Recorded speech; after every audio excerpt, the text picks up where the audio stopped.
All right, let me call this meeting to order. The Board of Directors of Trinity Metro, and the first order of business is the Pledge of Allegiance. Paul, would you lead us in the pledge? Sure.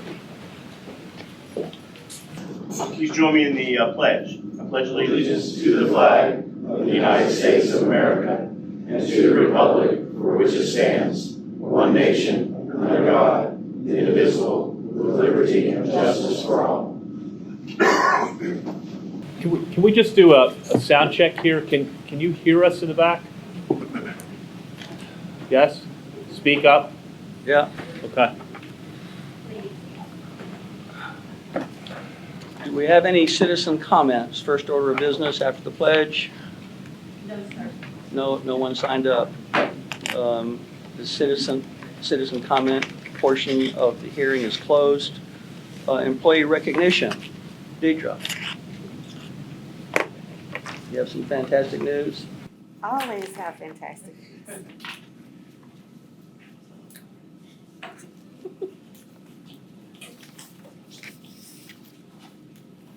Good afternoon, board members. I'm Deidre Whitmore, VP of Community Engagement, Diversity, Equity, and Inclusion Officer. And so I'll be presenting the employee recognition item on your agenda today.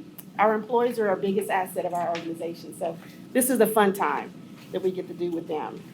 For the 2 summer months, June and July, we had quite a few Wow Moment recipients. I will read the names of the June recipients, and if you hear your names, please stand to be recognized. We had 11 operators also. So first for June, Leslie Augusta, Martha Dukes, Mia Horn. Mia Horn actually had 2 Wow Moment recipient certificates. Jessica Levine, Alanda Smith, Evelia Salazar, she too had 2 as well. Monica B. Coates, Carnisha Brown, Jeffrey Carter, Anthony Davis, Cammie Humphrey, William Molden, Donna Robertson, Chesley Sevinger, Larry Smith, Derek Walker, and Arturius Walters. Now, the last ones I called, these were actually operators who received a wow moment from being such great stewards and delivered exceptional customer service during a conference. And so they're all on the Molly route. So we want to recognize them.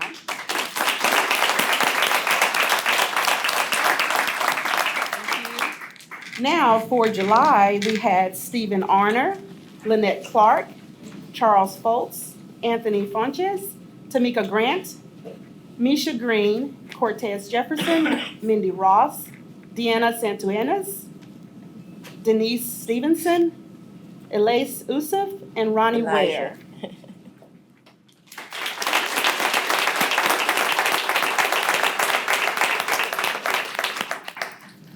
Our executive leadership team chose John Lindsay, TexRail conductor for June. John went above and beyond to assist an elderly passenger on the TexRail train. She was trying to get to Terminal B and she needed a wheelchair. So he got off the train and walked her all the way up to Terminal B to make sure that she was able to get in a wheelchair and get to her gate safely. So John was noticed or appointed by the board, by the executive leadership team for June.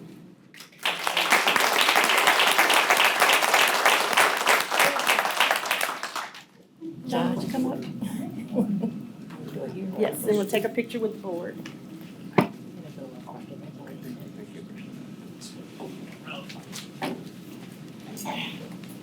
didn't know y'all were gonna have to do work today.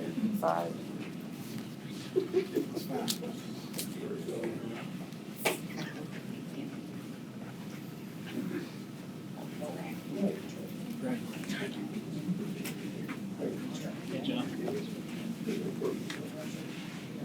Two rows.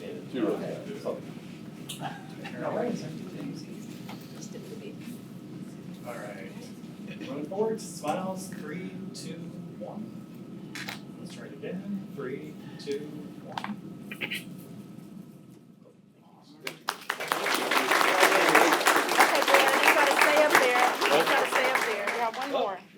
Okay, Stay up here. So we had two. Yes. The next person that the executive leadership chose, and this is for July, and this is Miss Sinji Vixie. She's our senior accounting clerk.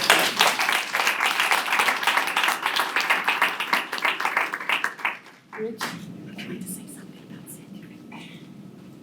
Sure. So Senji, come on up. So I'm going to say a few words about Senji. Senji and I ride TexRail every morning together. I get on at Smithfield Station, Senji get on at Mercantile, and I get to see her in action with the public and with our customers. And I know you do it so quietly, and you don't do it for attention, and you do it for all the right reasons because you love to help people. And I noticed you from afar. I see how you walk with people. You don't just point, you take them where they need to go. You're always helpful, always kind, and you do this on your own time. This is not during like work hours. Often it's on the way home from work. It's on the way into the office. On the weekends at On- Grapevine. On the weekends at Grapevine. And one of the reasons I know how much she loves to do this is we gave Sinji a name tag, and I see how you wear that with pride. And we are so proud to have you as part of our Trinity Metro team. Thank you. So congratulations. Thank you.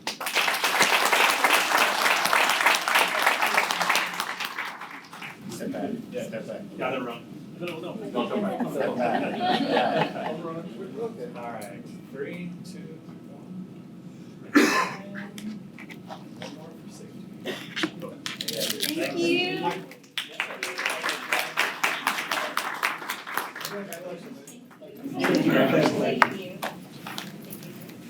Thank you. Thank you.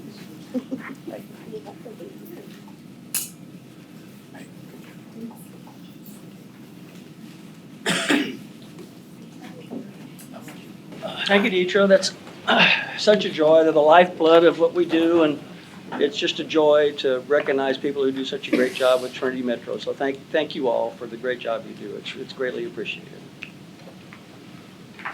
I'll entertain a motion for the approval of the meeting minutes from last month. So moved. Second. We have a motion and a second for the June 2023 board minutes. All those in favor say aye. Aye. Any opposed? The motion carries. We'll go into information items. I'll talk, the RTC did a lot. We're doing well in North Texas in terms of recovery from COVID. You take 2020, I think, early in the first quarter as sort of a benchmark. And overall, Texas has recovered roughly, I'd say, 70%. And I think doing a pretty good job. But I want to talk about Trinity Metro. We're leading the state in recovery from COVID. It's about, what is it, 83%? 83% of recovery from COVID, leading the state of Texas. And in fact, our commuter rail, I think, is the #1 recovering commuter rail in the United States. So people are learning about TexRail, and if we all have ridden it, this is part of our culture here. It's not hard to sell because it is the best commuter line in the United States. There's just none better, and I want to say that over and over again. If you've ever ridden it, you will continue to enjoy that ride. It's the best ride in the United States for commuter rail. The other things that I talk about, I know you'll find this hard to understand, but the state of Texas has this rail safety program where a certain amount of money, they're deposited every year into the general fund of the state of Texas, and not a dime goes into rail safety. Well, the Texas legislature fixed that, and now it's going to go into the rail safety fund. I know that's hard to understand, but I'm really happy they figured that out. High-speed rail, we've been reading about that. It certainly is in front of the COG. There's talk about Dallas to Fort Worth. Everyone's interested in that. It's a number.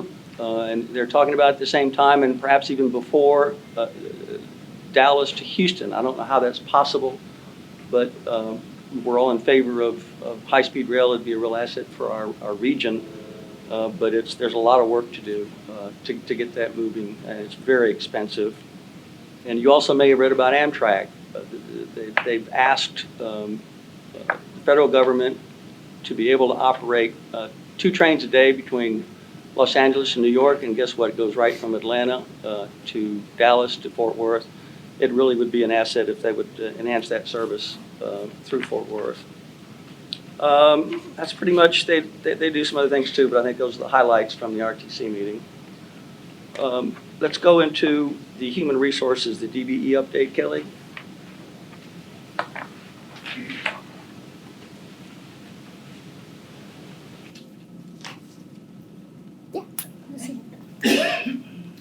Hi, I'm Kelly Shields, VP of HR, and I am here to introduce Sonia Harris. She is our DBE administrator.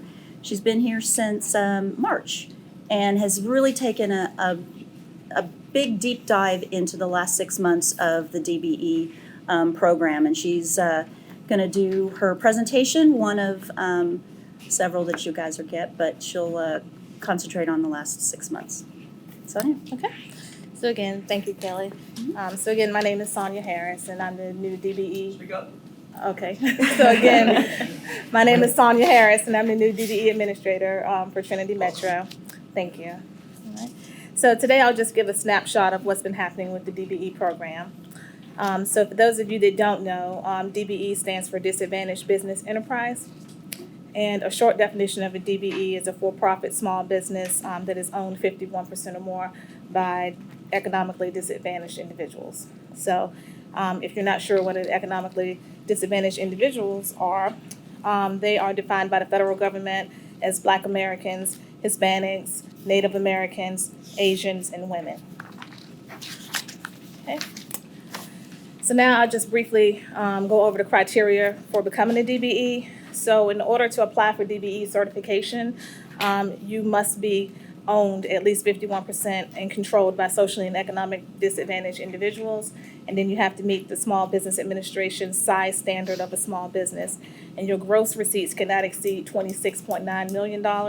And also, in addition to that, your personal net worth can't exceed $1.32 million. And for Texas residents, you have to be certified by one of the 6 certifying firms that make up the Unified Certification Program. Okay. Now I'll just give you some brief program updates. In April of 2023, about a month after I got here, we implemented the B2G program.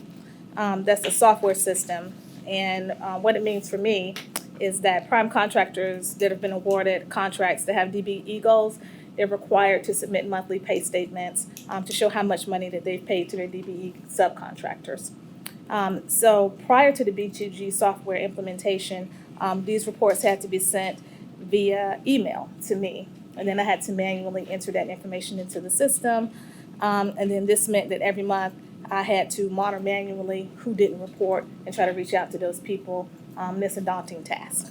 On top of that, I had to confirm with the subcontractors if they had been paid what the prime contractor said that they had paid them. So it's a lot of work. But with the implementation of the B2G system, the prime contractors can enter that information themselves, and then that will roll over into the subcontractors, who will then confirm or deny that they've been paid the amount that the prime contractor said.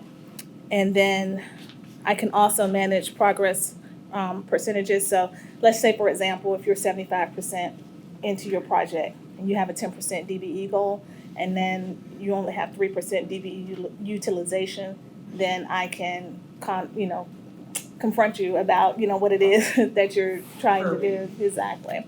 And so I can just run reports from the B2G system with the touch of a button, as opposed to having to go manually through all of that. So it's a really big deal, and it's a wonderful program. Okay, and then another big announcement with B2G is they have a goal setting module. So I'm actually in progress with them now in getting that set up. So what I'm doing now until we get it set up is anytime there has to be a goal set for a project or a contract, I have to go to 3 different websites and then formulate what the goal should be based on the number of available DBEs. And it can be a lot of work as well. And then with this implementation, I will no longer have to do that. It'll be done for me automatically, thereby eliminating any potential human error. Next, I'm going to just touch on the outreach programs. So DBE goals, like I said, are based on the number of available DBEs that are ready, willing, and available at the time of a project. And right now, we seem like we don't have a lot of DBEs that are participating. So I want to boost DBE participation and to set higher goals. Therefore, I am going to outreach programs and things of that nature. Since March, I've been to 2 different outreach events. One was the Fort Worth ISD, and the other one was the Bill Fort Worth. I just went last Friday to that function, and that'll allow me the opportunity to educate potential DBE firms on the benefits of being DBE certified and answer any questions they may have and to assist them. And then for 2024, we're creating Trinity Metro outreach programs so that we can have our own events here at Trinity Metro, and that way we will create additional opportunities to educate DBE certifications and how to go about doing that, and opportunities at Trinity Metro so that they'll know how to go about working with Trinity Metro and utilizing DBEs on our projects. The next slide is just a snapshot of the 6-month period from October the 22nd of October of 2022 until March of 2023. In the pie chart here, it shows the total number of contracts awarded, which was $28,051,008. Of that $28 million, $16.9 million was awarded to race-neutral DBEs, and then $2.3 million was awarded to race-conscious DBEs. And if you don't know what the difference is between a race-neutral and a race-conscious DBE, a race-neutral DBE includes any DBE that has a prime contract and they've gained it through regular competitive means. So there was no goal assigned to it necessarily. They competed and they won the contract. And then a race conscious means that a goal was set for and that DBE obtained that award based on the fact that it was a goal set on the project. So there was a total of $19.2 million or 69% DBE participation that was obtained during that 6-month period. And I just wanted to let everyone know, I'd be remiss if I didn't tell you that these are not typical results. We just had an amazing 6-month period. We had 2 very large projects that were awarded to primes that were actually DBE certified firms. So it really boosted the numbers. Okay, so the next slide is just a breakdown of DBE utilization by ethnic group. So for that same 6-month period, we had $6.6 million awarded to Hispanic males. We had $400,000 awarded to Black American females. We had $300,000 awarded to Black American males, and then $11.4 million to White American females, and then Asian males were $540,000.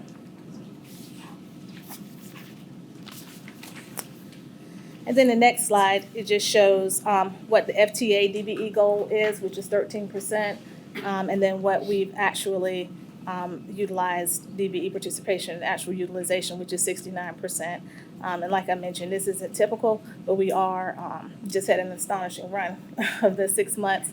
And that's basically the update for this quarter. Was there any questions? Thank you, Sonia. Do you have any questions of the board? I'd just like to say that I was also attended at the Bill Fort Worth last week. We had 1,000 attendees. I was really proud of our Trinity Metro staff in our booth. They had a constant flow of people visiting with them, as well as we had some Easy Ride representatives going around and talking to all the people there. And it was a great opportunity for us to show engagement and involvement. And that's what that event has grown every single year. If you haven't had a chance yet, Andre McEwing, former Trinity Metro board member sitting in the back row over there, is in charge of MWBE and DBE inclusion for Tarrant County College and runs the Tarrant County Outreach Fair, similar to Bill Fort Worth. Been another great opportunity for us to show up and meet quite a few potential contractors. So, love it. Thank you, Ben. Yeah, I have a Any couple questions? questions. Yeah. So I heard you said 2 different things. One was DBE kind of used when they're ready and available at the time of the contract. And then also when you talked about outreaching, you talked about training and getting them able to work with Trinity Metro.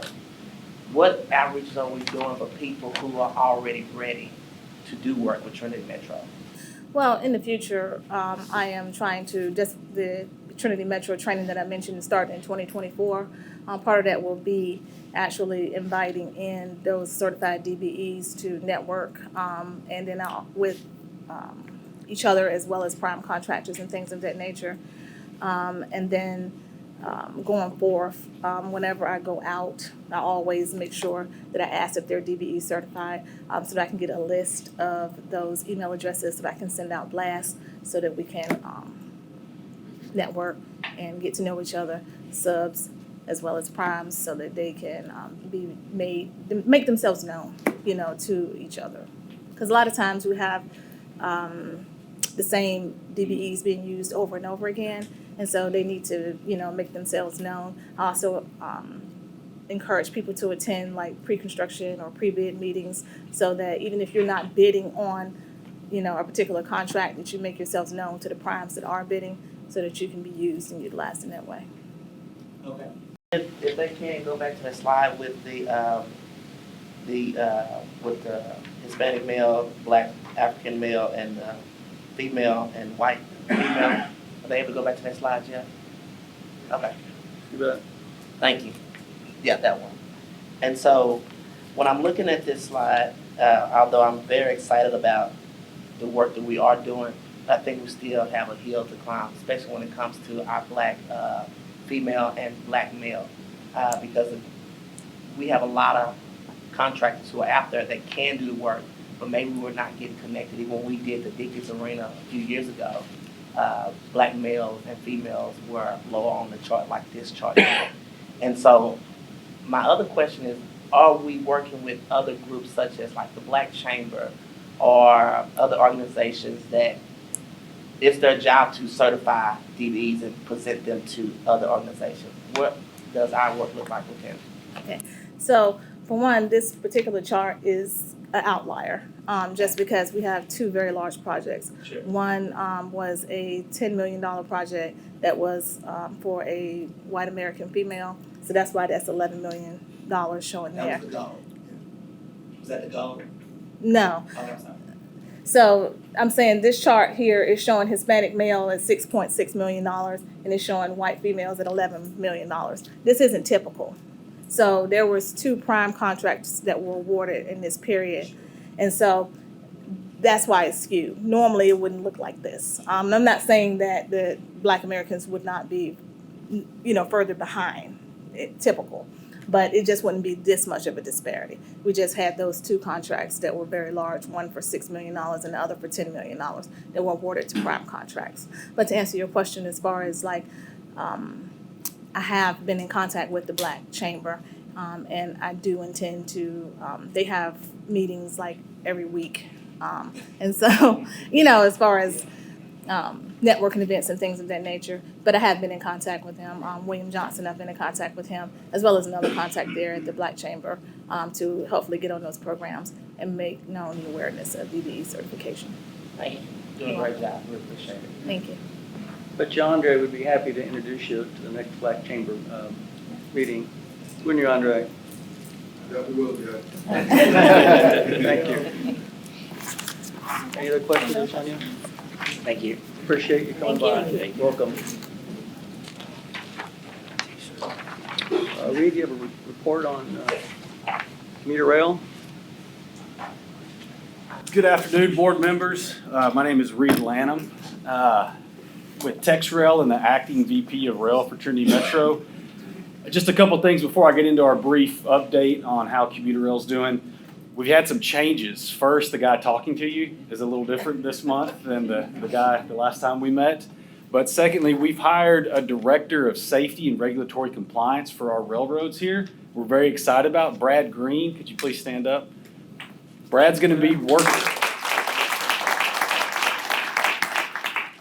working out of the TRE offices in Irving, but he's going to also be helping out TexRail, and then also in the future a little bit of Silver Line as well. So we're happy to have him on staff. He's walking into a good situation. Jessica's been a great help with us. One of the things I wanted to brag about was our safety record.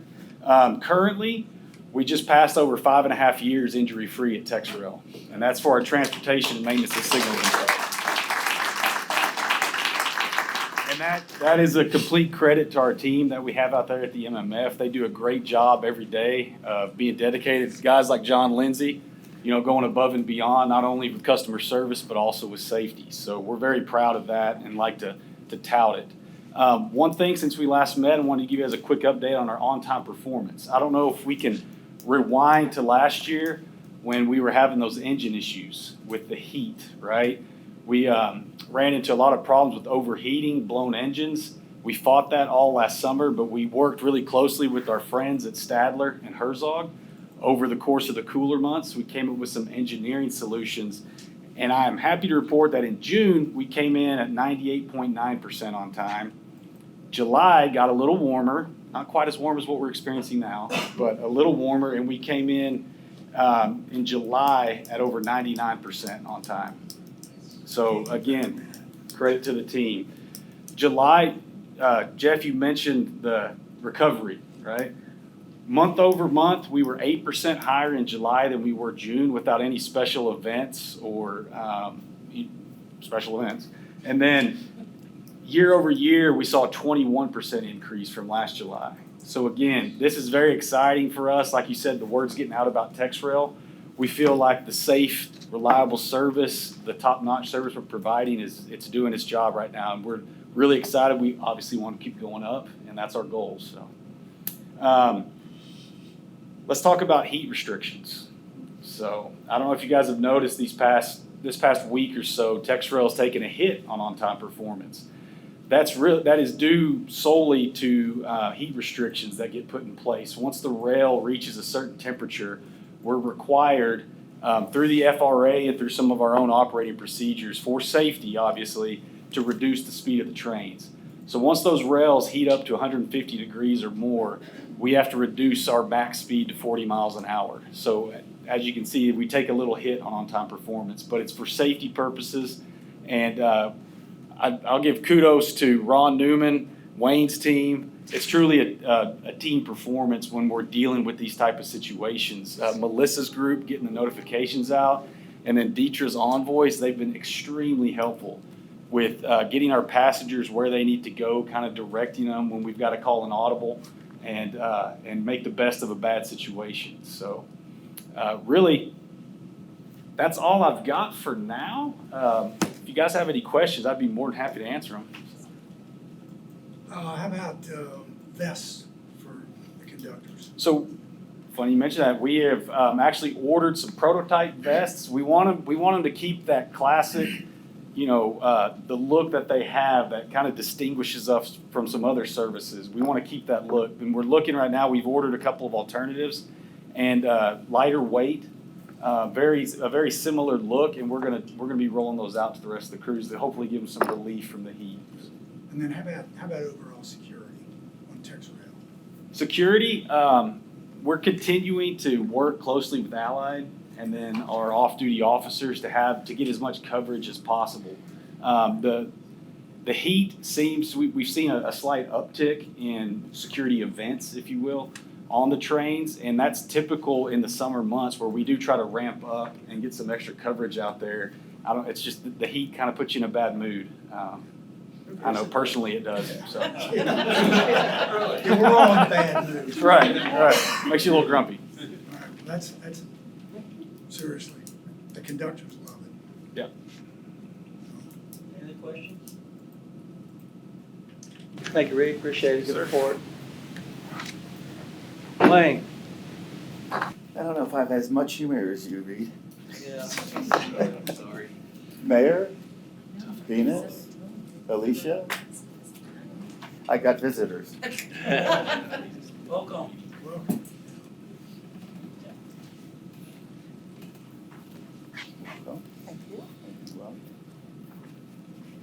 Thank you. Good. You can just grab a chair and pull it up if you'd like. I'll move down a little bit. All right, well, great. I just want to introduce Mayor Boardingham. to the board and welcome. My name is Wayne Gensler. I am the Chief Operations Officer for Trinity Metro. The mayor has been servicing Forest Hill for, she has a term of 3 years. She began in June of 2022. The mayor is a certified municipal official and small business owner in Forest Hill. She also has a bus stop. She's told me about that she takes care of it as well. So the mayor was first elected to Forest Hill Public Library and in 2016 served a 1-year term in place 4 on city council, and then in 2017 was elected to place 6 and served a 2-year term there. And now she's been elected mayor and she's Thank you. loving it. When I first met, and Chad was with us, we met the mayor in Venus, and really we could tell from the very beginning that they were really wanting to bring transportation back to Forest Hill. We were so glad to hear that. We talked through what she wanted. She was very excited about connecting all the citizens within Forest Hill to the places within Forest Hill and outside of Forest Hill, like in Fort Worth. And so we sat there and thought about it, and we knew that the zip zone, southeast zip zone, was the place to go and what we should do and how we should propose this service to them.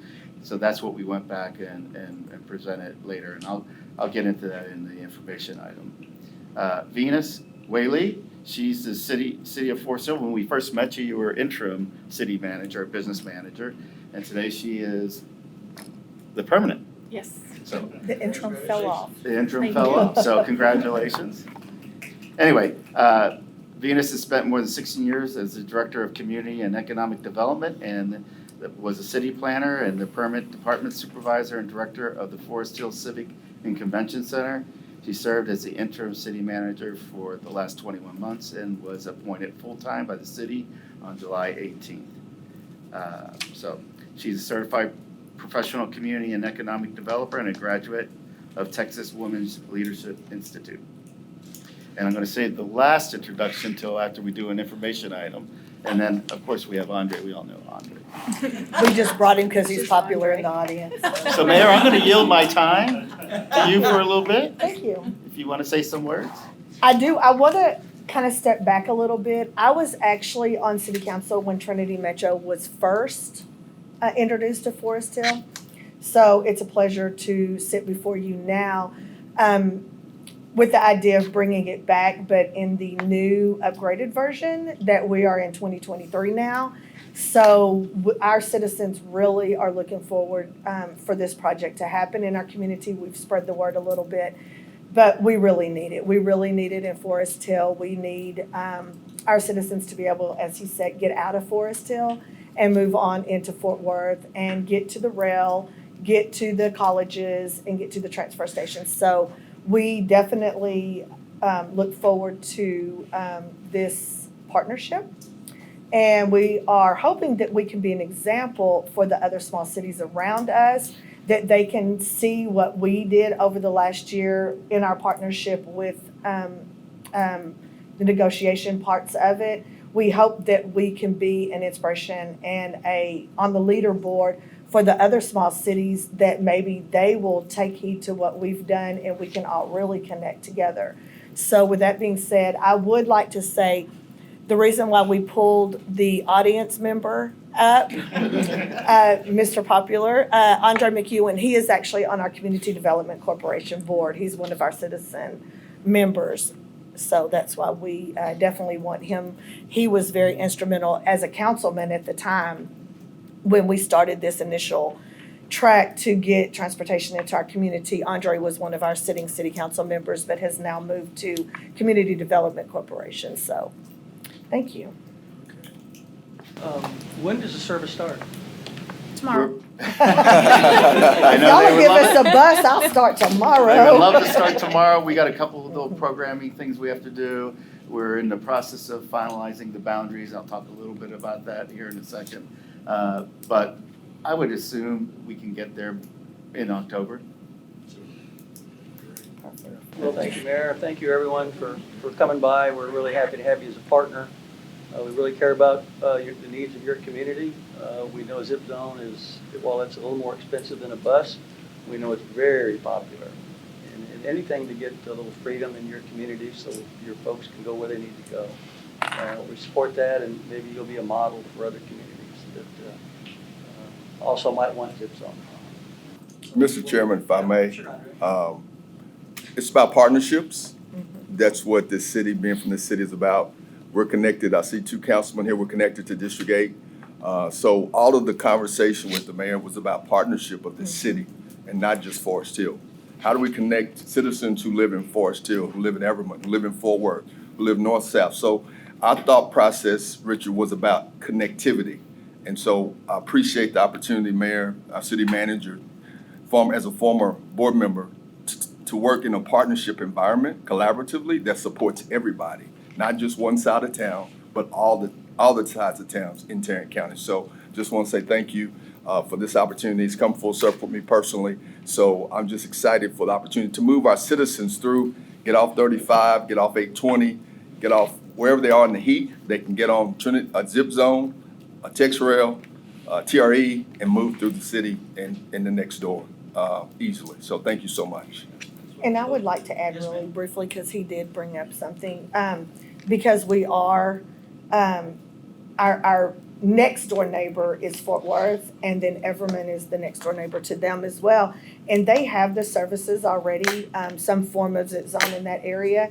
My goal is that maybe I can be your spokesperson later, that we can combine those services to get them to us, and then we can get them to wherever they need to go. So I'm hoping in negotiations later on that we can maybe make it a big partnership.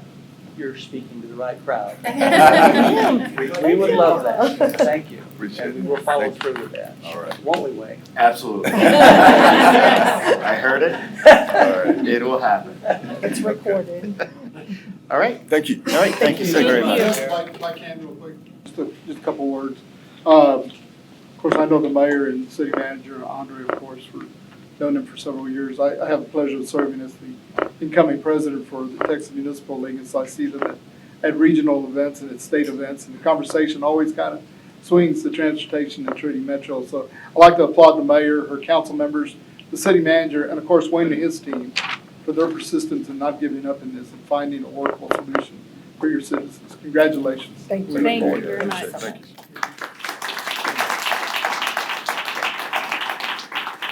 Now, formally, we'll just go on to the information item that's in your package. So, and I'll go as briefly as I can. Beginning in April of 2023, as we discussed, we had discussions with Mayor Boardingham and Venus Whaley regarding transportation options for the citizens in Forest Hill. It was clear from the beginning that connecting their citizens to points of interest throughout Forest Hill and Fort Worth was key to success of the transportation program envisioned by the mayor. We naturally went to what you can see on the board, the southeast zone, because it touched Forest Hill. And it made total sense for us to connect it all together, and actually we did an expansion. And this is part of the programming that we're currently doing up to East Berry, where you can see there's a Walmart area, and then there's a connection to Sierra Vista. And so people from Forest Hill, we did this example for the citizens and for the council in Forest Hill. They could connect in Forest Hill, go up to Sierra Vista, connect to a near South Side vehicle, and get right to the medical district. What a great opportunity for the citizens, and such beautiful thoughts about how we can take care of people and get them where they need to go. For a day pass of $5, they can get on every service that Trinity Metro offers. So on July 11, 2023, the Forest Hill City Council reviewed the Southeast Zip Zone proposal that included the expansion of the zone north to East Berry, as well as connecting its citizens to the transfer station at Sierra Vista and TCC South. They voted on it unanimously, and that's why we're here today. Also, I'd be remiss not to bring this out. The program was supported by North Central Texas Council of Governments, NCT COG, through the Transit Strategic Partnership Program, providing Forest Hill an opportunity to provide the service at a cost share of 20% to the community and 80% supported by NCT COG through federal funds. That's up to 3 years. So that's what program we're utilizing. And last but not least, we look forward to providing service to the citizens of Forest Hill and thank the mayor and the council for focusing their attention on providing quality transportation programs connecting their residents to vital services located in Forest Hill and nearby Fort Worth. That being said, I have one other introduction, and it's down at the end of the table. Alicia Walker is our new general manager for MATS, and she joins us from Comto. She's spent 20 years in the transit industry, so I know she says she's new and continuously says she's new. A little over a week, I guess. 2 weeks. 2 weeks now. And I say, no, you're not new because you've been in the industry, and I could tell she's going to make solid decisions for the company. I'm very pleased to announce her hiring, and maybe you want to say a few words. Sure. Thank you so much. I'm so happy to be here, and I shouldn't say this because I'm on the bus side. I'm coming in hot. So can't say it anywhere, so I don't mean it on the buses. But yes, I'm so excited to be here. I've over 20 years, as Wayne has said. But this is just refreshing, and I gave myself 2 weeks, so I'm not new anymore, starting today. So. But I'm glad to be here, and thank you so much. You'll enjoy working with everyone. It's a good group. Welcome. Thank you so much. Wayne, any questions? Yes.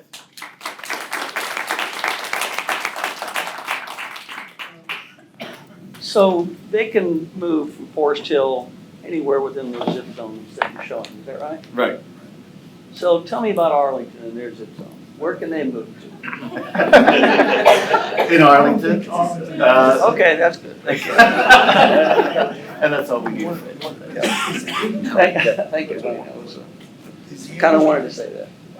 Is the 80/20, is that normal? That's the program at this point in time. I mean, the COG has the control over those funds, but at this point in time, they set aside. Chad, do you remember how much money they set aside? I don't know how much it is.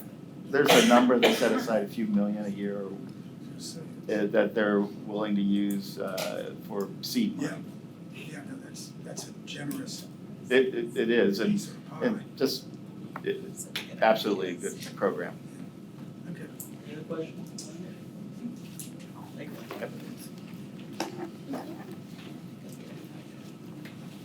you. Walking better, Melissa. Yeah, almost. We're getting there.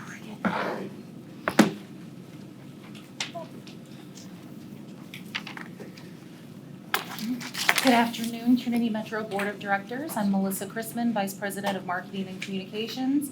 And as usual, our report for activities in the month of July can be found in your packets. I'll just go through some highlights, and then we have 2 information items for you. So we continue with heavy paid advertising campaigns to improve our brand awareness and drive ridership increases. You've got plenty of samples in your packet.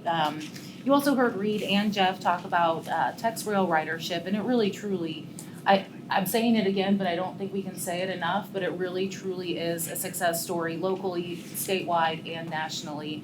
The great service that those folks are providing, we keep saying our marketing is just the icing on the cake of a really, really good cake. So it's all working out really, really well together. I do want to point out on the second page of our packet, what's up on the screens, the last one.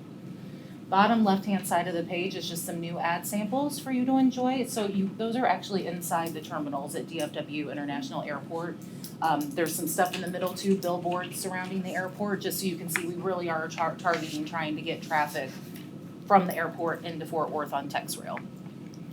So on the next page, just a quick highlight from system-wide ridership. I think that's also worth celebrating. In July, we provided just over 570,000 rides. So let's think about that. 570,000 rides is definitely impressive. So what does that represent? So that represents a 13% increase from July of 2022. And it also represents 106% to our budgeted ridership goal. So in our FY23 budget, we're 106% to that number that we said we would be at in July.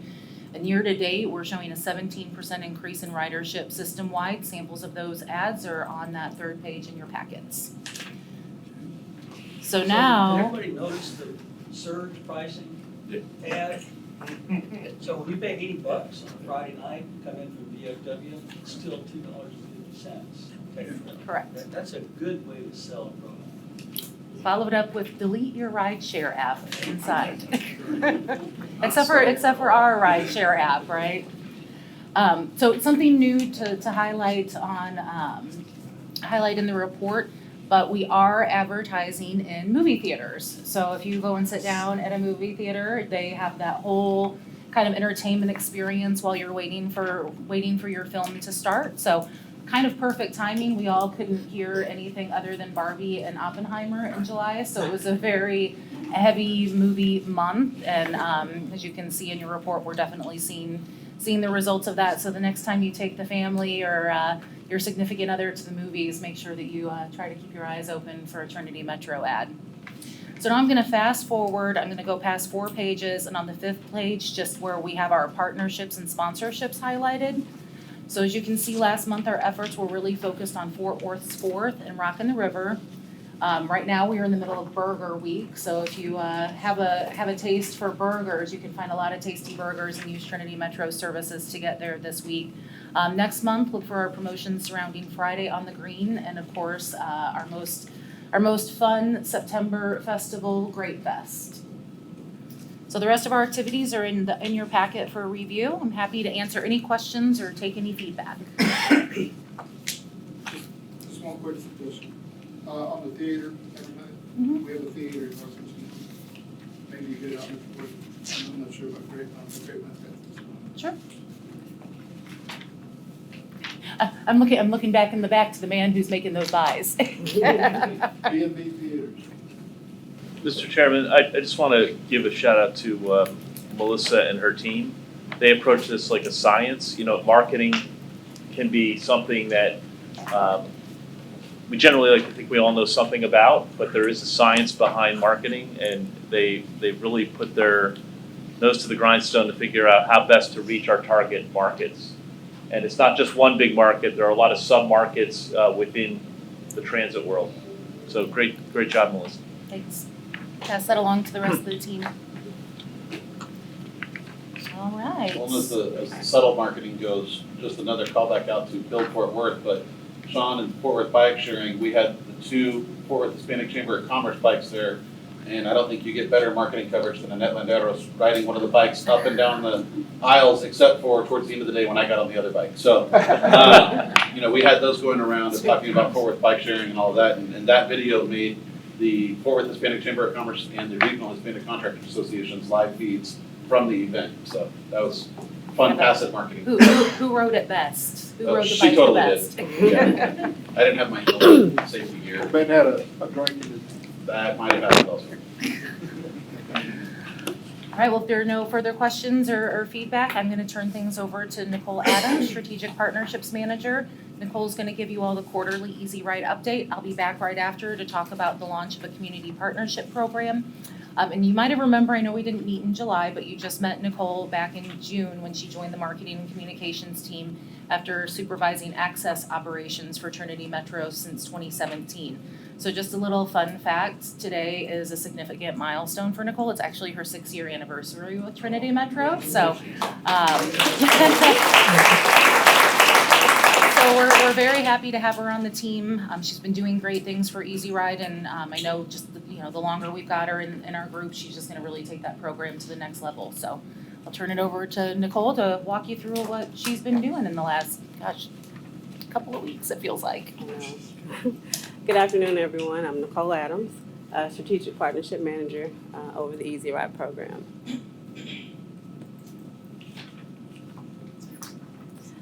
So as you can see here, at the end of July, we ended at 97 companies. As of today, we are currently at 102 companies, which puts us right on track for 104 companies before the end of this fiscal year. So ticket revenue had a spike in June, and that was due to a partnership with DFW Airport Parking. They turned to Trinity Metro as a solution for their employee parking. So it consisted of a pilot program that started with the purchase of 600 tickets, 631 day passes. And right now, as of today, they have used 540 of those tickets, so it has been very successful. The employees use the DFW North Station, and then they take TexRail on into the station. I do see this, yes, it's a beautiful program. I do see this as something that's very positive, and we are optimistic that they will continue to purchase passes going forward in the fiscal year. So the same thing here, ticket sales did have a spike in June, and that is due to the partnership program with DFW Parking. So we want to welcome a few of our new partners. We have Beautiful Feet Ministries, DFW Airport Parking, and UNI Spread the Light. We also partner with Ironcrest. We work very closely with their staff to do ride-alongs, Transit 101s, as well as residential events. And, we've also provided digital media, brochures, flyers for them that they do include inside their welcome packets. Easy Ride works very closely with their partners to provide that excellent customer care experience, and it's something that we continue to do as we welcome our new prospects, Ronald McDonald House, as well as Texas Wesleyan University. We have had meetings, and I look forward to them to becoming partners very soon. Thank you. Any questions? I think so. Thanks so much for the report. This is great. You're welcome. How about BNSF? Are we ever gonna get down? I would love to get BNSF. Actually, I did meet someone with Lockheed, and I have been in contact with them, and I plan on scheduling a meeting with them also very soon. It's not the first time we contacted. They just kind of move somewhere else. I understand. I'm going to stay on top of them and keep going where they That's go. kind of where I was headed. No problem. I'm right behind Get them. them down. I will. All right. All right, our next information item in your packets is an information item about a new initiative. So let's talk about what I'm calling our community partnership program. So I don't think it is any secret that we receive multiple requests, significant requests to support various agencies, community groups, associations. I think we would love to. I think everybody in this room would love to support every request that we get, but the reality of it is that we are just unable to do that. But at the same time, like I said, we do feel strongly about being good partners within our community. So we really feel that this can best be accomplished by developing and launching this community partnership program. And yeah, thank you, Christine. So in my eyes, this program accomplishes 3 of our agency goals that you can see in your packet. It really will help to increase some of our brand awareness that we started talking about last fall, and show our support for community resources. I've heard the word partnerships come up a lot today, and really, the community partnership program, I think it should be called partnership should be the first word, because that really is the point of all this entire program.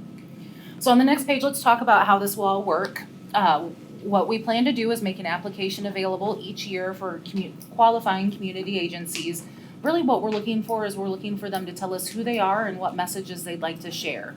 This could be general awareness for their agency, it could be special events, it could be fundraisers, etc. All of those applications will be reviewed for completeness. And also there's a couple of things that are gonna have to happen. They're gonna have to be in compliance with our board approved advertising guidelines, and they'll also have to be in compliance with our community and event participation guidelines. Those that are complete, adhere to those guidelines, will be eligible to receive marketing benefits through our resources, which you can see those are all those bullets listed in the middle of that page. But probably what I'm hearing in regards to feedback is the most exciting piece of this is the ability to have advertising on what we are gonna call the community bus. So partners will be supported on a quarterly basis, aligned with our fiscal year, with the first partner receiving benefits in January 2024. So given the timing this fall, we plan to launch the program with a short pilot period, in which time our partner for the pilot period will be the Fort Worth Hispanic Chamber of Commerce. So most of you had seen their Echo and Fort Worth bus wrap. Ben, you just mentioned their bikes. The Echo bus really was beyond its usable lifespan. So the Echo bus is really going to transition the chamber into this program. I think Wayne would prefer you say the wrap was beyond its lifespan. The bus is Sorry, fine. Wayne. The bus is good. The wrap was done. So this, this really gives us a chance to get our marketing materials together, the time to work through the application program, and get towards the full program launch in January. So probably once I said community bus, y'all want to see what that bus looks like, so that is on the next page. So this is just an initial sample rendering of what this could roll out looking like. It may not be an exact rendering, but the proposed bus would feature a large space for partner advertising, which is that white box right in the middle of the three sides. Alongside with their advertising, you'll obviously see our branding. One thing that you'll note that probably stands out is that there is a logo for Adspocier on this sample. So there's a good reason for that. Adspocier is our contracted vendor that manages our vehicle and bench advertising program. So that was an agreement that we entered into in October 2019, and they are the one vendor that is allowed to manage that inventory and sell that space on behalf of Trinity Metro, obviously with a revenue split between Adspocier and Trinity Metro, and they have graciously agreed to pay for this program. So we're putting their logo on the side of the bus because it's no cost, no additional cost to the partners, no additional cost to Trinity Metro. So then just on the next slide, you'll see a time frame of how we plan to kind of roll this out, starting with the fall pilot program and then with the launch of the full program in January 2024. Are there any questions? Great idea. Great idea. And if you have folks that have been saying, hey, how can we get a bus wrap or how can we get Trinity Metro support, let's get them going on this. Great idea. Any comments? I really like it. Thank you for all that work. It's really a good idea. Good, thank you. All right. While we have Melissa at the dais, I just want to make a comment about Melissa. Oh, no. It's all good. I know. Melissa recently was accepted into the Leadership APTA program, which is a very prestigious national program. APTA is the American Public Transportation Association, and they have an executive development program known as Leadership APTA. It's been around 25 years or so. Chad and I are graduates of that program. Very extraordinarily competitive. Very kind of like getting into an Ivy League school. They get way more applications than they have slots, and Melissa was handpicked from a competitive pool. That program is a year long, so Melissa will be going on the road, getting to meet her colleagues around the country, and we're really happy for you. I'm happy for you, but I'm also happy you'll be representing Trinity Metro. Thank you. So congratulations.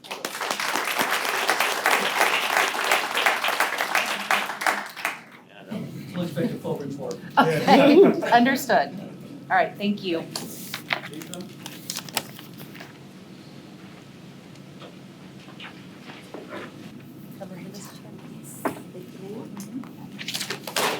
No, did I knock that deep breath?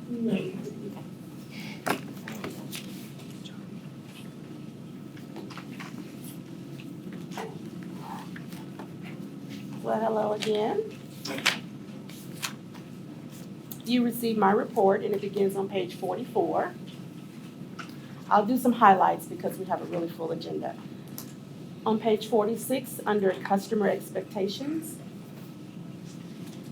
the number of valid complaints are trending in a downward direction, which is really good.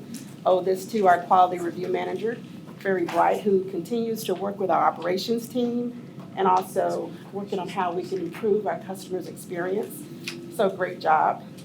Moving over to page 47, our van pool team continues to deliver impressive numbers. With 195 van pools on the road, it's really telling us that people are actually starting to come back into the office and employers are really investing in their workplace environment. So we actually have 1,230 participants, which leads to fewer vehicles on the road. So we have 195 van pools, but the key is really, we're moving a lot of people. How many, what was that number again? 1,230 participants now in our van pool program. And we are at 18% of our 25% goal for this year in growth. We're actually above the national average, which is 11.37% in growth. Now, I just want to stay on van pool a little bit. So this isn't the correct one. So if you recall, we currently worked with North Central Texas Council of Governments, and they are planning to, and they want to create a regional van pool program. The plan is really to take place in 2025 with both DCTA and Trinity Metro contracts when those contracts end.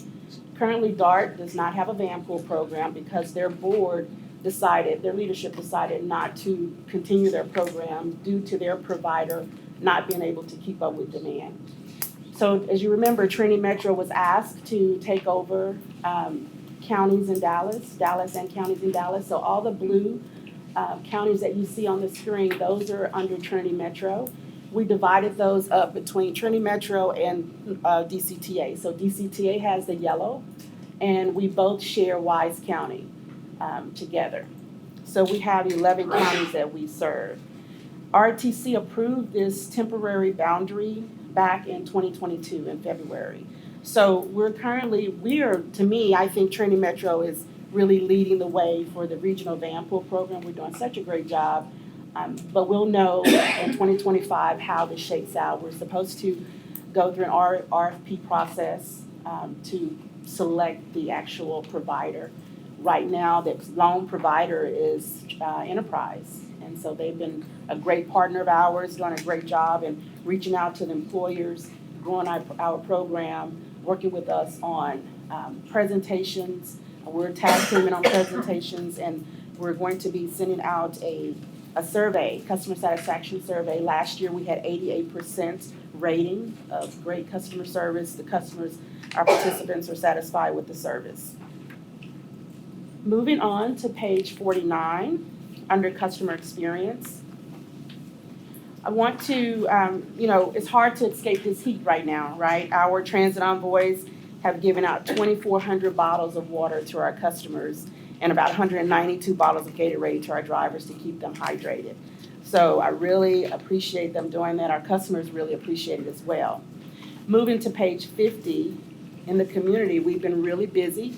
I want to highlight that we are starting our meetings with the neighborhood associations. We had one meeting with Brentwood Handley Neighborhood Association, and we're starting those in 2024 to really reach out to our neighborhoods in the community. Actually, just listen. First, we're going to go in and listen to find out what their thoughts are about transit. Where would they like to see transit in their community? How can we help them improve the transit that's in their community, and collaborate? That's really one of the things we're working on for the community engagement plan, is really focusing on building long-term, trust-based relationships with culture humility. So that's going to go well for 2024 for us. On page 51, our DE&I Council celebrated its 1-year anniversary on June 29th.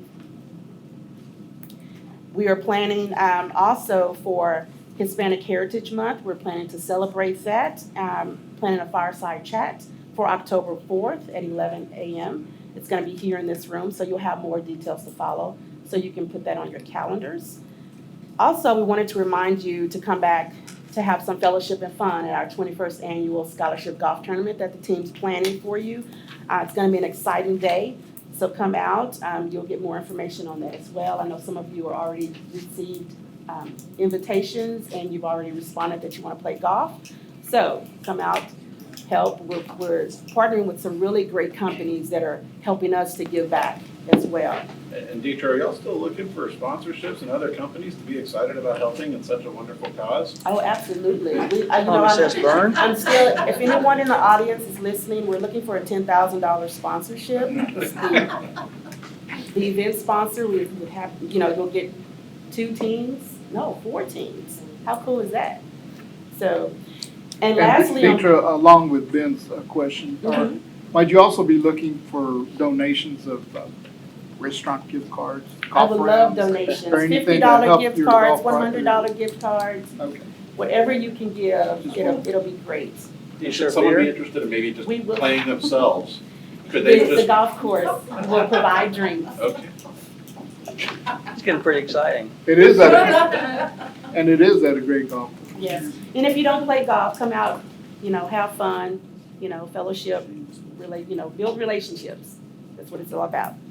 And lastly, on page 52, we now have a DE&I landing page on our TM website. Working with marketing, we got this done within the year for our anniversary. You'll find on the landing page a commitment message from our president, CEO, Rich Andreski, the council members' photos, videos featuring our employees, and many write-ups from the community and DE&I events that we've held. You'll also see information about ADA, our Title VI information, and limited English proficiency. So it's really all around the journey that we're having for DE&I, how we're making sure that we're creating a great workforce, being in the community, and working with our vendors as well. Also, I just want to remind you that we are a part of APTA's, American Public Transportation Association Racial Equity Commitment Program. So that's really, it's about networking and learning best practices from other agencies, understanding that not all agencies will work the same way. Maybe your journey is different from another agency's journey, but the fact that we're able to share success stories. So, and that is my report. Any questions? Thank you. Cool. You're busy. Appreciate it. Very busy.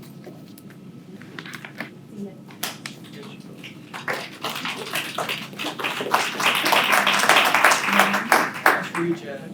No, that's for the Apple. Oh, that wasn't for me? No. No. Sorry. Sorry. We didn't get it.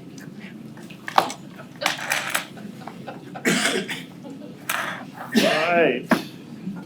Ready, Mr. Chairman? All right, I'm Chad Edwards, Executive Vice President of Strategy, Planning, and Development here at Trinity Metro. I have 3 information items. Andy is coming. As Andy gets back over here, I'll go through the first 2. I have an update on the general planning consultant contract. And you can see there we are ramping up our activities with the GPC. A lot of activities are happening, a lot of different programs are ongoing here. We did add 4 new tasks in the last month or 2. One of those is an economic development and real estate support, which is helping us evaluate our TOD proposal. Cushman & Wakefield's been brought on board. They are already providing some great information for us, and you'll have that at the next board meeting. Task Order 14 is, instead of assisting community interest in transit, it's assessing community interest in transit. There's a little typo there. Brought on some really great people here in Fort Worth, a gentleman named Chris Gavris, who is helping us evaluate our impact here in Fort Worth as far as name recognition and some other things. We have a new task that we haven't executed yet, but are working on the scope with the FTA TexRail TOD planning grant. We received a planning grant about a year or so ago, and have been super busy trying to figure out how to activate this with all of the different TOD developments that have been going on across TexRail. It's hard to catch up. Grapevine, has already done their thing. North Richland Hills with Smithfield and Iron Horse. Activities on TOD have already kind of moved out. So that really left some of the Fort Worth stations. And as the Fort Worth stations, as we're trying to evaluate what we're going to do, we've had a proposal for TOD at TNP station, and then so much going on in downtown with the Texas A&M redevelopment and the law school that's coming in, the convention center, Commerce Street realignment, a lot of things going on that we see that there's a lot of activity here at Fort Worth Central Station as well. So that just leaves 2 more stations for us. We're just taking a little bit of time trying to figure out how we modify that scope so that we can utilize those funds from FTA. And the last one is the staff augmentation. We have 2 real big projects that we're working on, and staff wasn't able to spend a whole lot of time on it, so we brought somebody in so that we could focus on this. This is the bus stop improvement program. We want to make sure this goes off without a hitch. So there's a lot of coordination effort that we're conducting with that. And then the other is our high intensity bus program and the mobility hubs that go along with that. We needed to move forward. I thought we had about 18 months to be able to do that project, and that's how long it was going to take for us to get the buses. Wayne told me the other day, no, it's about 6 to 7 months. All right, we got work ahead of us. So It's great news on the bus side, not so great news on my side, so we'll get it taken care of. Who's our vendor in that deal? HDR and Jamie Patel. Not She's a Proterra. great, sorry, that's the program manager. No, Proterra was not our bus vendor on that, so. Just check. Yeah, that would be an MCI, New Flyer type of product, so. Any questions on the GPC? No? Question, what about Trinity Lakes? Trinity Lakes is moving along pretty well. We're probably, 75% completed on that. They started construction on the parking lots. We're providing the parking lots and the station, the platform at Trinity Lakes. There is activity going on the roadway side. They have to put utilities underground there. And then the road on top of that. So I was out there last week and noticed that there's a lot of activity now. We still need a little help on the agreement side, but I think we'll get there in time for us to open this up and provide that service. And we do have a meeting later in the week with Richland Hills staff to help with that transition from once we open Trinity Lake Station, what happens with the Richland Hills Station. Do they understand? They do. Okay. They do. They want to work with us on how that transition occurs. That's true. Just to put a finer point on it, there will be, the opening of Trinity Lakes will coincide with the closure of Richland Hills. That's right. Okay. The next information item I have is something you can read through is the service changes that will be beginning September 17th. In June, you approved the major change that we'll have, which is a Route 25 will increase its headway from 30 minutes to 15 minutes for Route 25. There's a board action item there. But the other 4 changes you can just read there. They're minor changes, some things that the community has asked us to do as far as reroute a bus and some other items there. So if you have any questions on that, I'd be more than happy to. Chad, what about 53? 53. We're still reviewing. So one of our task items is a review of the ABC bus route reorganization, and so that they provided a report for us, and we'll look at 53 again on that. No questions? Okay, moving on now to Andy Taft. He's president of DFWI. We've partnered with DFWI, City of Fort Worth, and Trinity Metro on a strategic plan, and this is the third time that we've done that. And so Andy's great, in that he understands that obviously downtown Fort Worth and the City of Fort Worth, what happens with the city, happens here in downtown. But he also sees that we're a big part of what goes on in downtown Fort Worth as well, with our buses and all our transfers and the opportunity for people to really get around here in downtown. So it's been a great partnership, I think, between Trinity Metro and DFWI on really working together on this particular program and the strategic plan. One thing, the final is on the DFWI website, and later, either today or tomorrow, I'll send the board a link to the final report so you guys can see that. This is a presentation, a synopsis. I've given them 10 minutes. I've probably taken at least one of those. No, I'm kidding. Okay. I'm kidding. So without further ado, Andy Taft. Okay, thanks. First of all, let me say that I'm a little worried about what Rich Andreski is going to say about me when I'm finished with this deal, because he's been doing that for everybody. This presentation is 102 pages long, or the report is 102 pages long. I've reduced it down to, I think, 33 slides. The first thing you all need to know is that we do thank you for this third decade now of strategic planning for downtown, the partnership with Trinity Metro and the city. These are, you can't read them now, but you'll read them in the report. There's a very long cast of characters who are involved in developing the strategic action plan, including people from neighborhood associations, different districts around downtown, obviously Trinity Metro staff and volunteers, and some of the board members participated in the strategic action plan, as well as city and county and other elected officials. A series of, a long list of people participated in this. The plan is also informed by all of the other plans, including your plans, that touch downtown. And we understand that the downtown doesn't operate in a vacuum. It's part of a very complex system of interacting parts.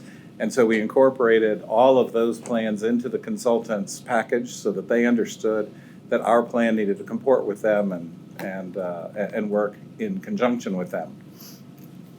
The downtown study area here is outlined by the dashed line. It's largely the Trinity River, I-30 and I-35, although you can see we're a little bit to the east of I-35 because we want to pay particular attention to Butler over the next few years and some of the neighborhoods to the east of I-35. We're starting to see the downtown spillover into those neighborhoods. And we want to acknowledge that what happens in downtown affects the nearby adjacent neighborhoods as well. And what happens there affects downtown. As for downtown, it's broken down for the purposes of this plan and thinking about the various tactics and strategies in the plan into some organic sub-districts that have emerged over the last 20, 30, 40 years. And these are the names that we gave to those sub-districts. You're not going to see any signs on the street.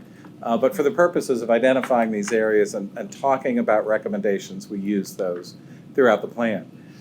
This is a word cloud of the words that all of the people who were involved in the planning process use to describe what they want downtown to be 10 years from now. Again, this is a 10-year plan. It's Plan 2033. And so the big words that they used were vibrant, connected being a key word for this group, active, exciting, alive. It is a lot of those things now, but more in some areas than others. And we are looking at downtown as a whole, and so we will know we are successful when the vast majority of downtown reflects these words. The vision for downtown 10 years from now is that it should be a vibrant, competitive destination for businesses, visitors, and residents that capitalizes on its history, culture, and authenticity, a center of connectivity, learning, creativity, entrepreneurship, and livability. Needless to say, getting people to downtown, from downtown, and within and around downtown is integral to making that vision a reality. This plan starts with an articulation of the 11 big catalytic projects that are absolutely going to happen in downtown Fort Worth. We know these things are going to happen. And not only are they important in and of themselves, but we believe that all of these will spur other development and will create more momentum going forward. And interestingly, when you look at this map, there's a very large cluster in the area of the Central Station, right, and the T&P station. The southeast quadrant of downtown is probably going to be where the big action is over the next decade. Just the three projects, the Convention Center, Texas A&M, and the expansion of the Omni, that alone is about $1.2 billion worth of development. And we know that more development will follow that simply because of what those three projects are doing. And you are right in the middle of all of it. You are the transit service, especially for those. It's very walkable. And so we concentrate to a certain extent on what's going to happen in the southeast quadrant. But all of those new developments are going to create more opportunities for transit, bike share, and other services that you provide. The plan is broken down into 4 goals: livable neighborhoods, diverse economy, great and distinctive places, and seamless connections. And that's really where you all come in. But before I get to that, let's talk about livable neighborhoods. This is the graph of multifamily housing units in downtown, a dramatic increase over the last couple of decades. People are moving into downtown. It is a legitimate land use, and fully 1/4 of the value of downtown now is residential, not office. That's a huge change over the last 15 years, and we see more coming. This is where residential is clustered in and around downtown. One of the interesting things about this is that in the center city, we don't have a lot of very large parcels left, 2, 3, 4 acre parcels available for the kind of traditional residential that we see under construction. So we'll probably see more of what we're seeing across the street, 300 units on 3/4 of a block. That kind of density is what you see being built in Dallas and Austin and Houston. Fort Worth is probably 15 years behind, but if they get their numbers, their rental rates that they're projecting, we'll see more of that development immediately following behind. Their plans for 3 more have been approved. So if they get their numbers, we'll start to see more of that. And that kind of density is very good for transit ridership. The goals for livable neighborhoods, there are quite a few of them. I'm not going to go through them all. But a street network that works for everyone, a greater mix of housing types and price points, a series of recommendations articulated throughout the plan that inspire residential developers to help us meet our goals. One of those goals is that the equivalent of 15% of the new housing units built in downtown should be affordable for people living up to 80% of the area median income. There are a whole series of things that I won't go into, but there are a lot. And then using those sub-districts in downtown, the consultants recommended a series of strategies that might align with the character of those districts. On the diversified economy side, this is an interesting way to look at downtown. These are in the walkable core where the greatest variety of restaurant, retail, entertainment, hotel, and office uses are. But you can see that once you get outside of that Houston, Maine corridor, it drops off pretty quickly. And we need to do things in this plan to diversify not only where the businesses are, but what they are and who runs them. And there are a series of strategies and tactics around diversifying the economy so that we not only offer something for everybody in the community, but we are not as top-heavy as we once were, especially with regard to oil and gas, so that we are not as susceptible to economic shocks from any one industry. And as we went through this last oil and gas collapse, downtown fared pretty well because we weren't as top-heavy as we had been in previous decades. And again, a series of tactics and strategies around diversifying the economy. Not the least of which is Panther Island. I mean, that's going to be very important for downtown, and I know we're working on a streetcar study that's tied into that. So very important. Great and distinctive places. This is one of the calling cards of downtown. We are already very distinctive, but this is one of the things that differentiates us from other parts of the city, and we need to play that up. And again, a series of strategies and tactics that take advantage of the public realm, our architecture, and the opportunities to create special experiences, including being in an extraordinarily clean and safe environment, which we pride ourselves on, creating a Parks Conservancy program so that we can elevate and maybe add to our park program in downtown, and then also make sure that new developers who move into and want to take advantage of this very unique place adhere to our design standards and make sure that we put the pedestrian first and the car second. And that includes transit orientation and other techniques. But it also includes signage, public art, taking places that are relatively bland and creating wonderful things for people to see, and selfie moments and everything else that people come to downtown to enjoy. One of the big recommendations is that we address our gateways. Downtown is something of an island. We have railroad tracks and an interstate to our south. We have a river to our east. We've got a river and an interstate to our west, and we have these portals into downtown that we can create first and last impressions in, and we want to take advantage of those, and over the next 10 years create a program where people understand they are entering and leaving a very special place. And again, another series of tactics to create wonderful public spaces and programming in those spaces, not the least of which is connecting the river all the way down to, quite frankly, the T&P terminal on Lancaster, and taking advantage of the parks and the green spaces and plazas that we have in downtown. General Worth Square is an obvious opportunity at the front of the expanded convention center, and to the south of the convention center and at Lancaster and immediately across the street from the T&P. The Water Gardens is this unbelievable civic gem that we have, underperforming, but it doesn't take too much of imagination to figure out how we can turn that around and make it a real showplace for the entire city. And this, by the way, is a place the commuters will want to go. Like, not only commuters, but choice riders, people who want to come to downtown, but they don't want to fool around with their car. They'll get off the T&P, they'll walk right across the street, right into this amazing amenity. So let's talk about seamless connections very quickly, probably over my 9 minutes.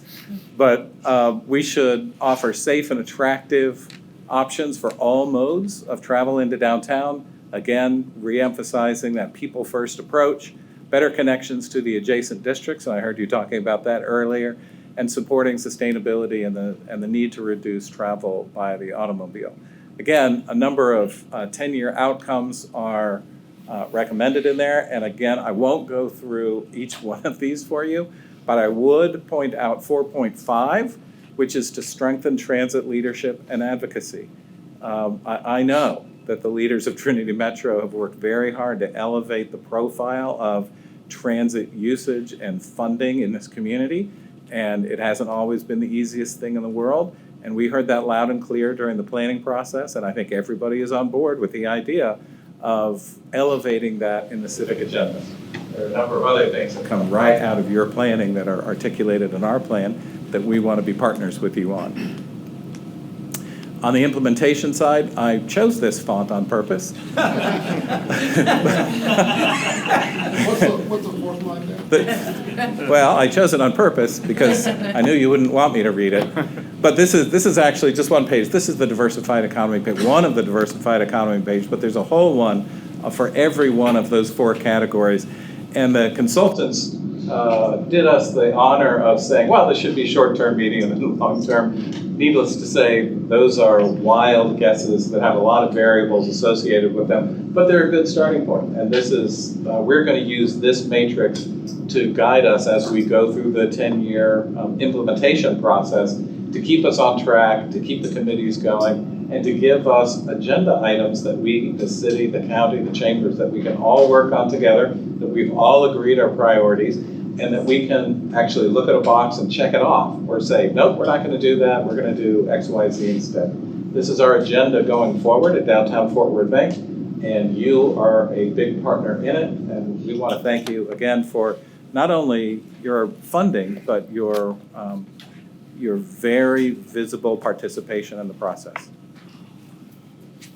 How long did that take? That was great. 12 minutes. 12 minutes, all right. Andy, thank you. Do you have any questions? I would just like to acknowledge, I attend quite a few things where Andy speaks, and he is always cognizant of not only talking about the FWI, but also Trinity Metro, and is a huge advocate for us out in the community. And just from me and from the rest of the board, thank you for that partnership. Thanks, It really makes a difference. Appreciate it. I'm just curious, I'm not sure it's in the plan, it doesn't have to be.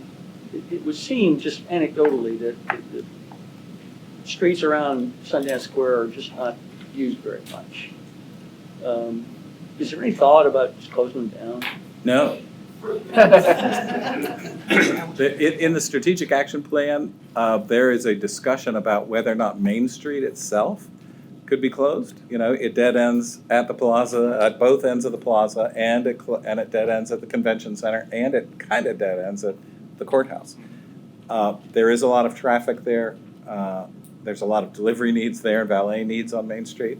That is the street that people are kind of focused on. If we were going to close it for any length of time for longer special events, maybe things that last longer than the Main Street Art Festival, that's where we should try that. The circulation in the core, the density of merchants who want traffic going by is so great that I have not heard any conversation about closing any of the east, west, or north, south streets other than Main, and only for a limited period. Just an amateur question. Thank you. Yeah. Andy, thank you so much All right, for thank you. bringing this to us. We really appreciate it. Appreciate it. Just one last item. I'll be providing a resolution of support at the next board meeting for the strategic plan. And so you can be looking forward to that at the next month's meeting. That's awkward, you're asking this in front of him? No, I won't be here next month. Yeah, he won't be here next month. Thank you. Appreciate it. Thank you. Greg? Welcome. So while Greg's taking his place, we are very fortunate to have Greg Jordan join the Trinity Metro team. Greg's our new Chief Financial Officer. Comes to us from most recently CFO for Grapevine. Paul, thank you. I'm sorry. Yeah. And before that, City of Fort Worth. So Greg, take it away. Thank you. Thank you, Rich. Chair, members of the board, it's a real pleasure for me to be here today. I grew up in Fort Worth. It's my hometown. I started my career for the City of Fort Worth in 1999, and during that time period, worked my way through finance and technology and economic development and budget. And after 16 years, I left to go to Grapevine and focused on many of the same disciplines in finance and budget and economic development. But in both places, I had the opportunity to partner with Trinity Metro on some really fun initiatives. And we went to the Pacific Northwest some 10 years ago, and then most recently, I had the opportunity in Grapevine to work on the TOD project with the TexRail station. That's the Grapevine main station. And so it is a real privilege to be back. It's a real honor to present to you the proposed budget today and the financial reports. And so with that, let's jump into the finance reports. Okay, so you've got in your packet pages 59, 60, and 61. We go through the finance reports, and I'm just going to jump straight into the statement of revenues and expenses. That's where we typically spend the most of our time when we go through these. Revenues are heavy on grants and sales tax. Roughly 90% of our revenues come from grant and sales tax, and so sales tax is generally going to be one of those things that I'm going to focus on quite a bit. So for the month of June, we received $9.6 million in sales tax activities from Fort Worth. This represents an 8.9% increase over last year's same time period. The total sales tax collections compared to budget, to date, we've received $85 million versus the budgeted revenues to date of $77.5 million. So we're performing very strong there. And Grapevine and North Richland Hills sales tax to date is $9.8 million. This also includes a $166,000 monthly payment that North Richland Hills pays per contract. So our total operating revenues year to date are $92.3 million versus that budgeted value of $86.4 million. Now, as we look at the expense on the expense side of the house, we have total operating expenses of $97.2 million with a budget of $102 million. So we're favorable right there at about $5.2 million. And now I'm just going to talk a little bit about the different avenues, right? So the fixed service to date, we've collected $30.2 million against a budget of $30 million. So we're lagging a little bit there by about $250,000. But I think it's also real important that I comment on the budget column in these reports. These reports, they're not giving year-end forecasting. They are giving you a particular moment in time. And so there's always going to be a little opportunity for us to catch up in these areas. And as we move into the future, I think these reports are going to take on a slightly different tone to give us a look at 9/30. So we take a perspective of let's forecast for year-end performance. Also while keeping in context the year-to-date and month-to-date numbers too. So the TRE is also performing quite favorably. We've collected about $11.5 million against a $12.6 million budget, favorable to about $1 million. TexRail, we've collected $20.3 million to a budget of $21. There's a trend here, favorable of almost $1 million. And General Administrative Services, $25.7 to $29.8, also favorable, all on the expense side, to about $4 million. Now, all this is super important, right, because we have our cash flow projections, so we're always mindful of where are we going to be, because we have a ton of capital projects that are very expensive. So right now, on a cash basis, we have $45.2 million in our cash investments, and that is through June 23. We've also got a substantial amount of grants that are inbound. We haven't collected those yet. There is always going to be some sort of timing issues when we deal with grants, but as we've developed a budget and as we look at these, at this point in time, we're real comfortable with the timing of those, but we are mindful that there is a sizable amount of money hanging out there. This is an information item, so I'll pause here and ask if there are any questions that the board may have at this point. You're awfully quiet, Nick. We're gonna get together next week. Okay. Thank you, Nick. Okay. Very good. Well, let's move into the budget preview then. So this is another informational item. So as we've heard throughout all the other presenters today, we are in a growth mode. We're expanding services. This budget is considerate of that. This budget, I think you'll find, puts the resources where the resources need to be. We've also taken the opportunity to invest in our greatest assets, right? So that includes people. So we have compensation and benefits loaded in here. And we're also able to maintain the service levels so that we can be on time and cleanly and have a very responsive product for the consumer.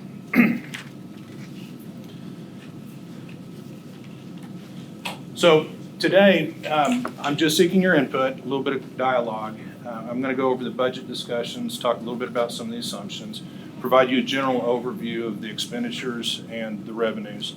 I'm going to do this in kind of two buckets, the way it's generally been done in the past. We'll focus on the operating side of the house first, and then we'll round out with a little bit of capital discussion at the back. And then we'll come back in September for your final approval. Now, should you have any questions today, please ask those as I go through them. I'll do my best to answer those, and if I can't, I'll get back to you in the meantime, and then, we're looking for a September adoption. So compensation, we have assumed an average 5% merit increase. This is contingent upon successful completion of the annual evaluation by staff. Those people will receive a 0 to 7% compensation increase. This is very comparable to what Fort Worth is giving. They budgeted for 4% average merit increase with a 0 to 7 scale, much like we have. Grapevine, by comparison, has a 5% comp adjustment for general employees and 7% for police and fire. Our insurance has no material changes or changes to the plan design structure, so we'll continue to offer the same level of service at 0% increase to the premiums. The sales tax, we're looking at a 12% increase from the FY23 budget to the FY24 budget. This brings us to a total value of $132.23 million. And that's broken out with Fort Worth bringing in $119 million. Grapevine will net about $12 million or so. And North Richland Hills will bring in about 2.1. So that brings us to $132 million. Now, the 12.8% on the surface, that feels like a really big jump. But right now, we are on trend to collect, seasonally adjusted through 9/30, about $130 million. So I'm very comfortable with this. That puts us at about 1.25% above where I'm expecting we end up 9/30. So when we look at the revenues, our sales tax and our grants, both on the capital and the operating side, represent about 90% of the total budget. So I'm just going to focus on a couple areas here because there's really not a whole lot to say grace over relative to this slide. The investment earnings are decreasing by 2%. Now, that's sort of counterintuitive. Yields are up, right? So, but the reason that that's decreasing is because some of the grant revenues that we expected to get this year we don't expect them to get this year. We think that they're gonna be sometime in the latter part of '24, and so we've made that budgetary adjustment for that. So again, this is mostly about the cash from the grants and the timing of those things coming in. The other thing that I think is, I'm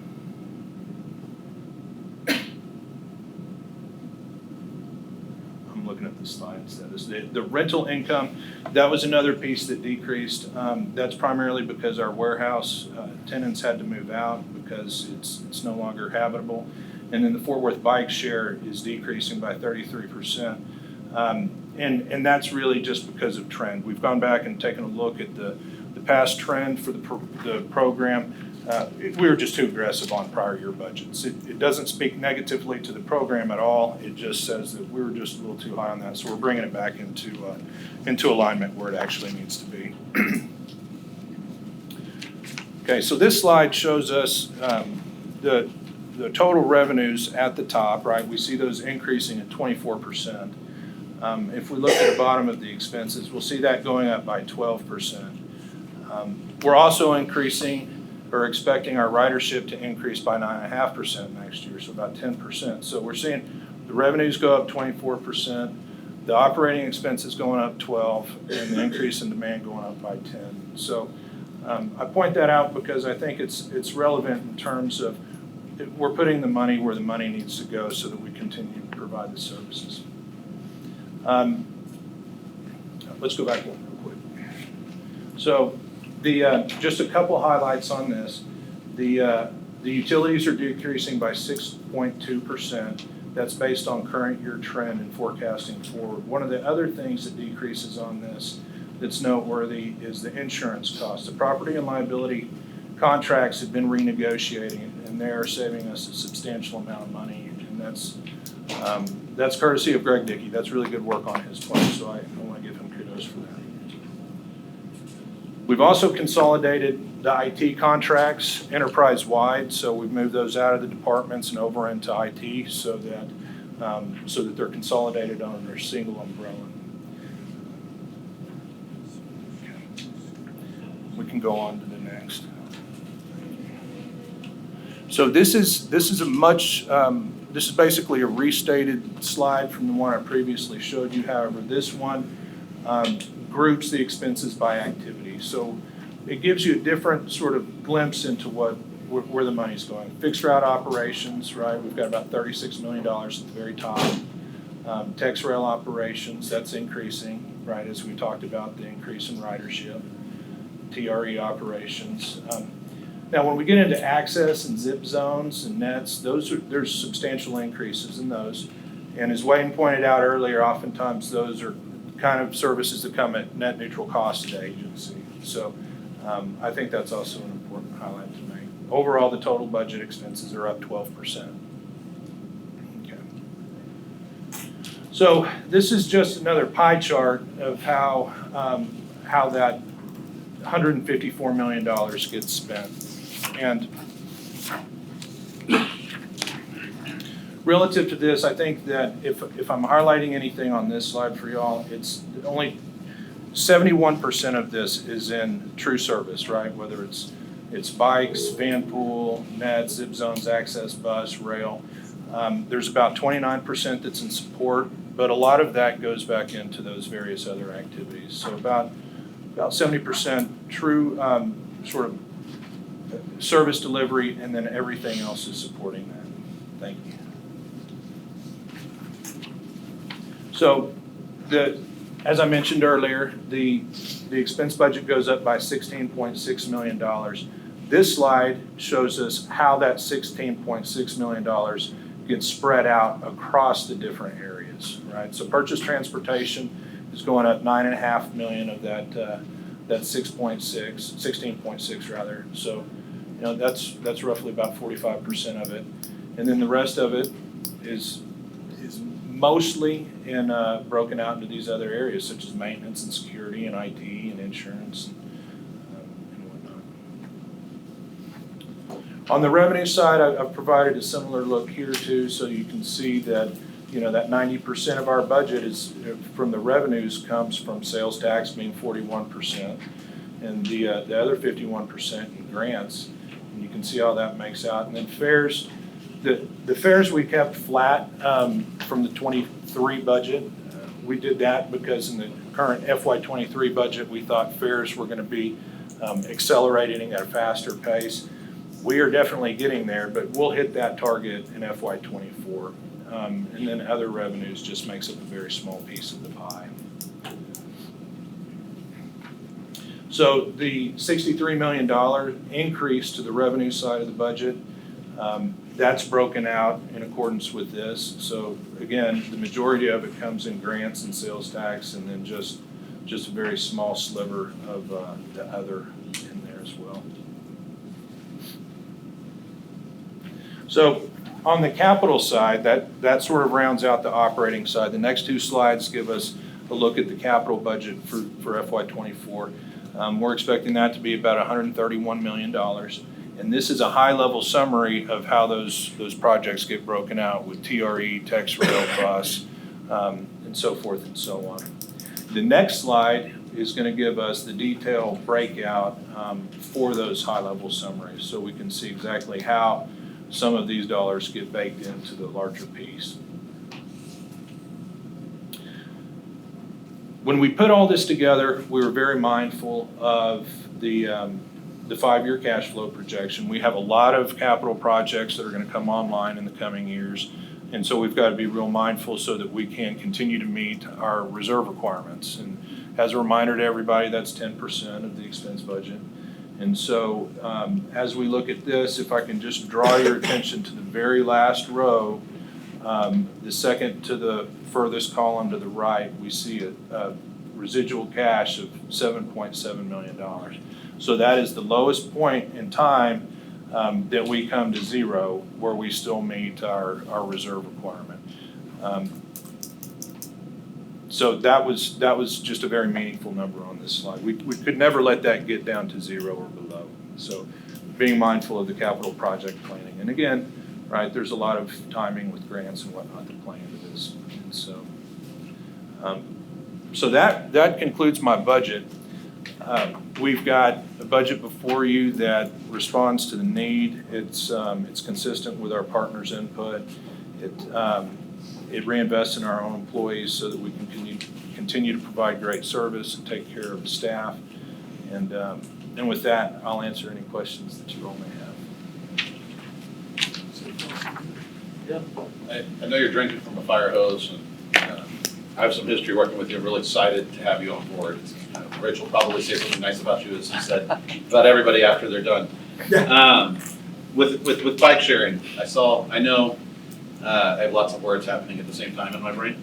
I know there's probably some needs for some equipment upgrades across the entire fleet. Is that reflected in our nearly 10% drop in costs or expenditures budgeted for them, or is that a separate line item as just a general operating cost at large?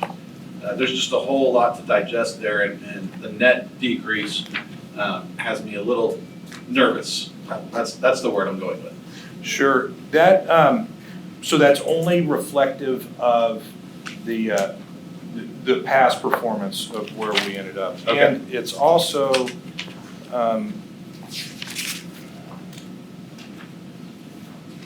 that's on the income side. Mm-hmm. So there wouldn't be any sort of reduction to the investment on the expenditure side of the house.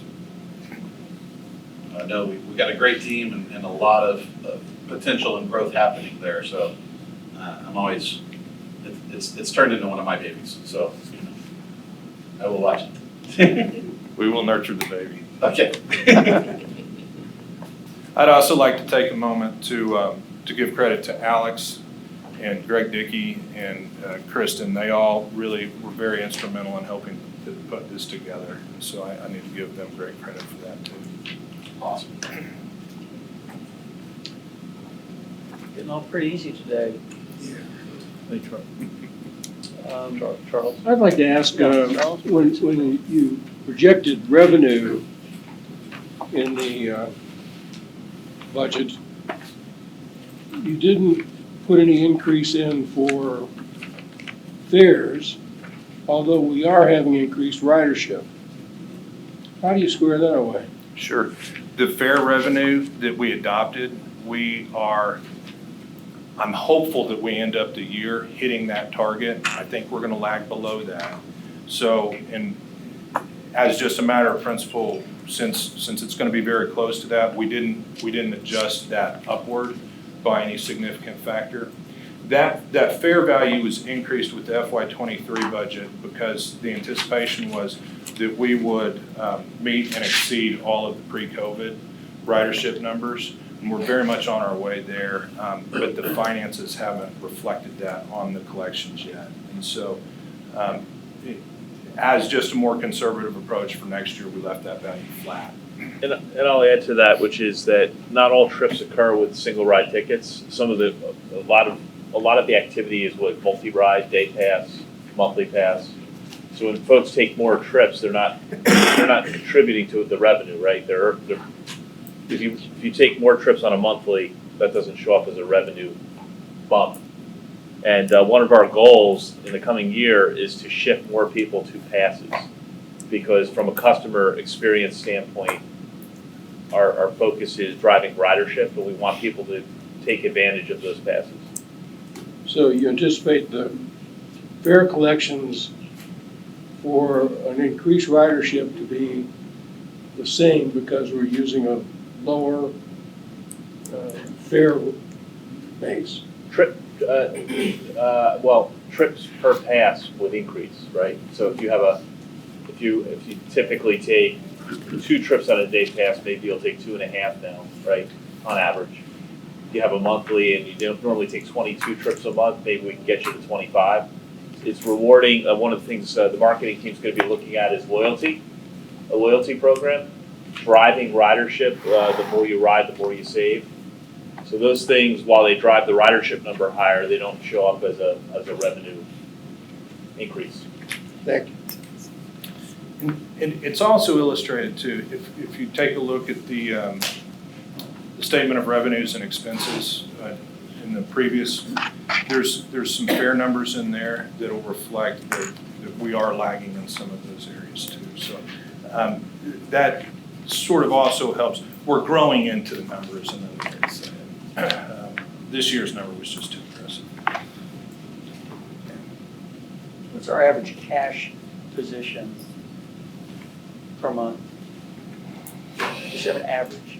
Average cash position per month. So we started roughly this year with over 50 million. So our sales tax, as Greg indicated, we take in about $12 million a month. We spend about $10 million on our regular operations. The other use of cash is the capital project. So we still have adequate cash for now. We take in another cash position from the state on the 11th. The real secret is we fund TexRail and these other capital projects next year. So that, as Greg showed, as we get into these big, large cap projects, that'll be the effect on the cash position. So the average cash position for 6 months would be from here? Would be 40 right now, 40 million, sort of like that, in that range. You talked about it being counterintuitive. Are we getting any better rates than last year than we were before? Yields right now are, I think, are between probably about 5.25, I think. So substantially better yields. Substantially better yields than what we've seen in years, yes. The difference is the forecast that we would have had some of these grant revenues already here, which we don't have yet. So we're anticipating, as he spoke, that those grant revenues will come next year. So that drives the investment. Thank you. Yes, sir. Okay, terrific. Thank you so much.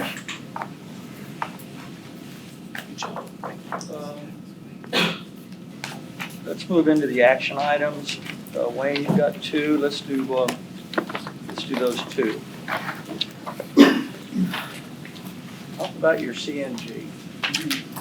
Let's talk CNG. So, did you know that Dallas tried to do liquid natural gas? I heard that. About 20 years ago? Converted 100 buses? Yeah.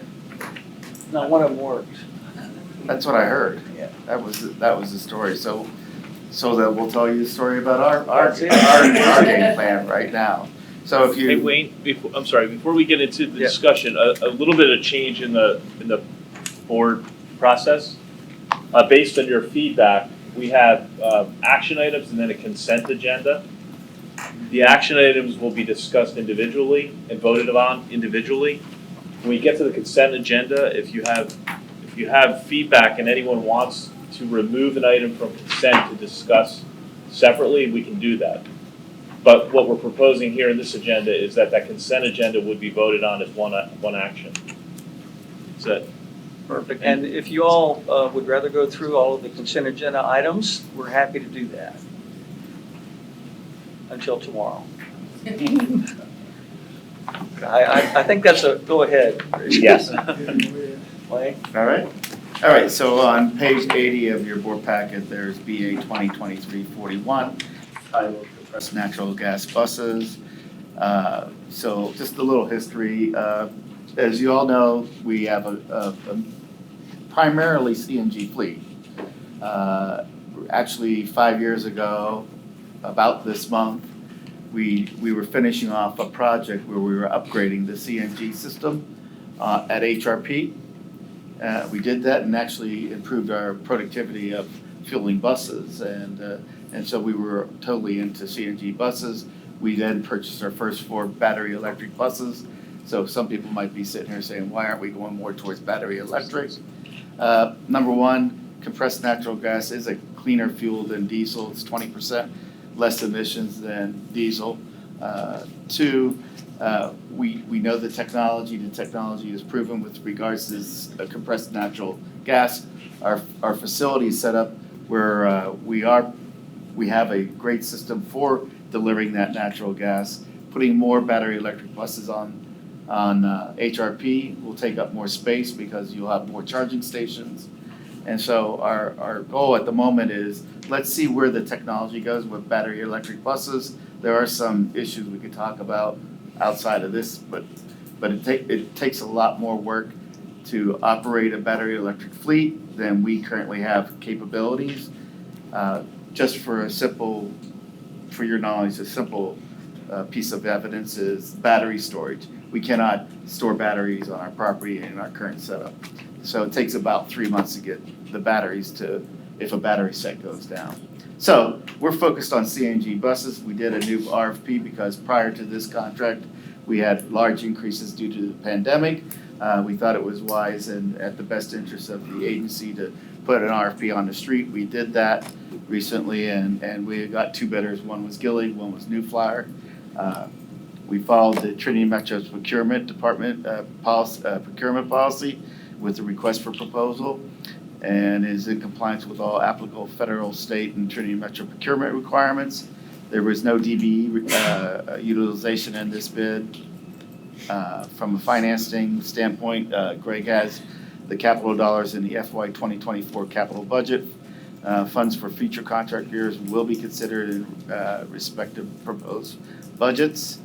And last but not least, the recommendation, therefore, Trinity Metro Board of Directors authorize the President and Chief Executive Officer to execute a contract for compressed natural gas buses with Gillig LLC in the amount of $10,524,720 with a 15% contingency of $1,578,708 for a total amount not to exceed $12,103,428. Any questions on the CNG?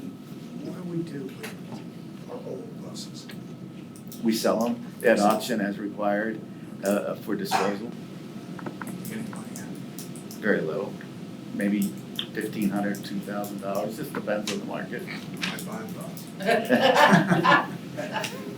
Some people are making them into homes. So just a comment on electric buses. I think we've all read and heard, and we're all looking for this innovation to come. And I'm looking for, we were asking this question 10 years ago about electric buses because, that whole culture is evolving.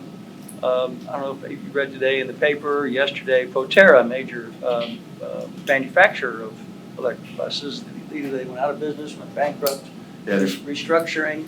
The whole industry is not figured out how to make it to scale yet. And we're gonna be what I call fast followers.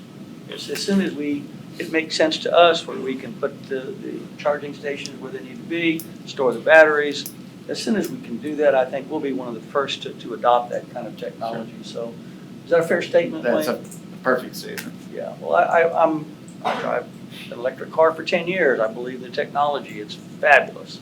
But if it doesn't scale, it doesn't scale. And especially from the manufacturing end, it's just not there yet. I'm very hopeful, but it's not there yet. Great. And Wayne, we have options in here to purchase quite a few of these buses, but you and myself and the leadership team are talking about the right size vehicle for the right service. So although we have options, we may not exercise all these options. Correct. We have a variety of options in the bid, from 30-foot to 40-foot buses. The first 10 that we will purchase and is necessary to purchase is for the Orange Line. So we've all talked about or heard about the Orange Line going to the stockyards. We'll purchase 35-foot buses with perimeter seating.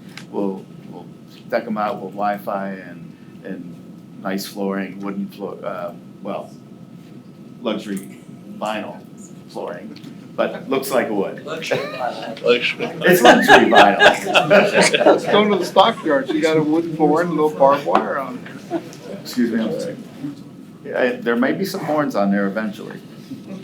Anyway, that's what we're doing, and we do have a plan that for replacement schedule that I can share with anybody that would like to see that, but that's that.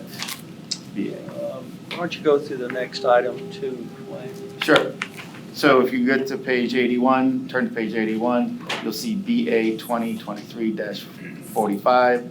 It's the extension of the ILA for the first mile, last mile service in alliance between Trinity Metro and Denton County Transportation Authority. As many of you know, or should likely know, that we have a partnership.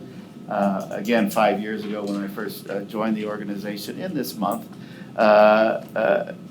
we had an agreement that we worked out with DCTA with regards to their lift contract.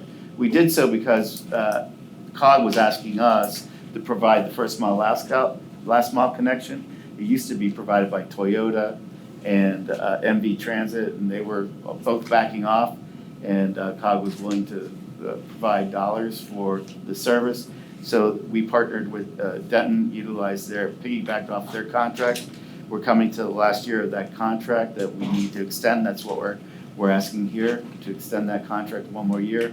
We are putting an RFP out for the total package of first mile, last mile connection, the on-demand service that we currently have with VIA. This is the one-off where we have Lyft. So that's gonna go out here in the very near future where we're gonna package all of it together, but I need to get this one last year resolved so that we can continue to provide that service. This service continues to grow. Last ridership in FY22 was 10,522 rides, and so far in FY23 we're at 20,515 rides. Significant growth in ridership, so I do believe it's something that we need to focus our attention on.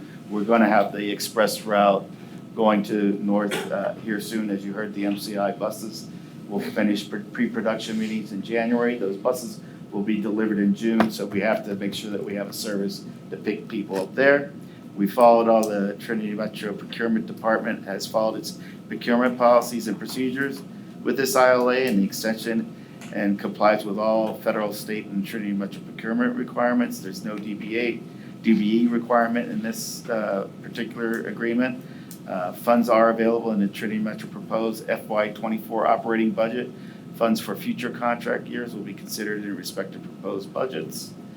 And then therefore the recommendation is Trinity Metro Board of Directors authorize the President and Chief Executive Officer to extend the interlocal agreement ILA 078 for first mile, last mile service with Denton County Transportation Authority. The agreement will extend the Alliance Zip Zone first mile, last mile service for 12 months, beginning October 1st, 2023, and will expire September 30th, 2024. Any questions? Thank you, Wayne. Thank you. Anthony.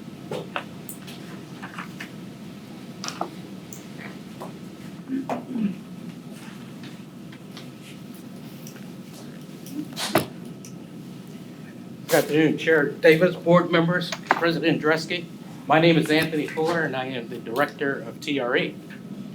I refer you to page 83 in your packet, BA 2023-52. This is for the overhaul of 2 TRE bi-level coach cars and to convert 2 TRE bi-level coach cars to cab cars. TRE operates what we call push-pull service. And basically what that means is when trains leave Dallas heading to Fort Worth, the locomotive pulls the train.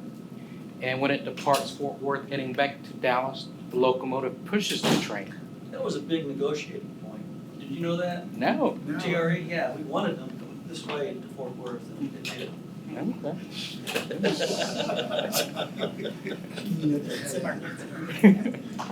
And so converting these 2 bi-level coach cars to cab cars will allow us to continue that push-pull operation.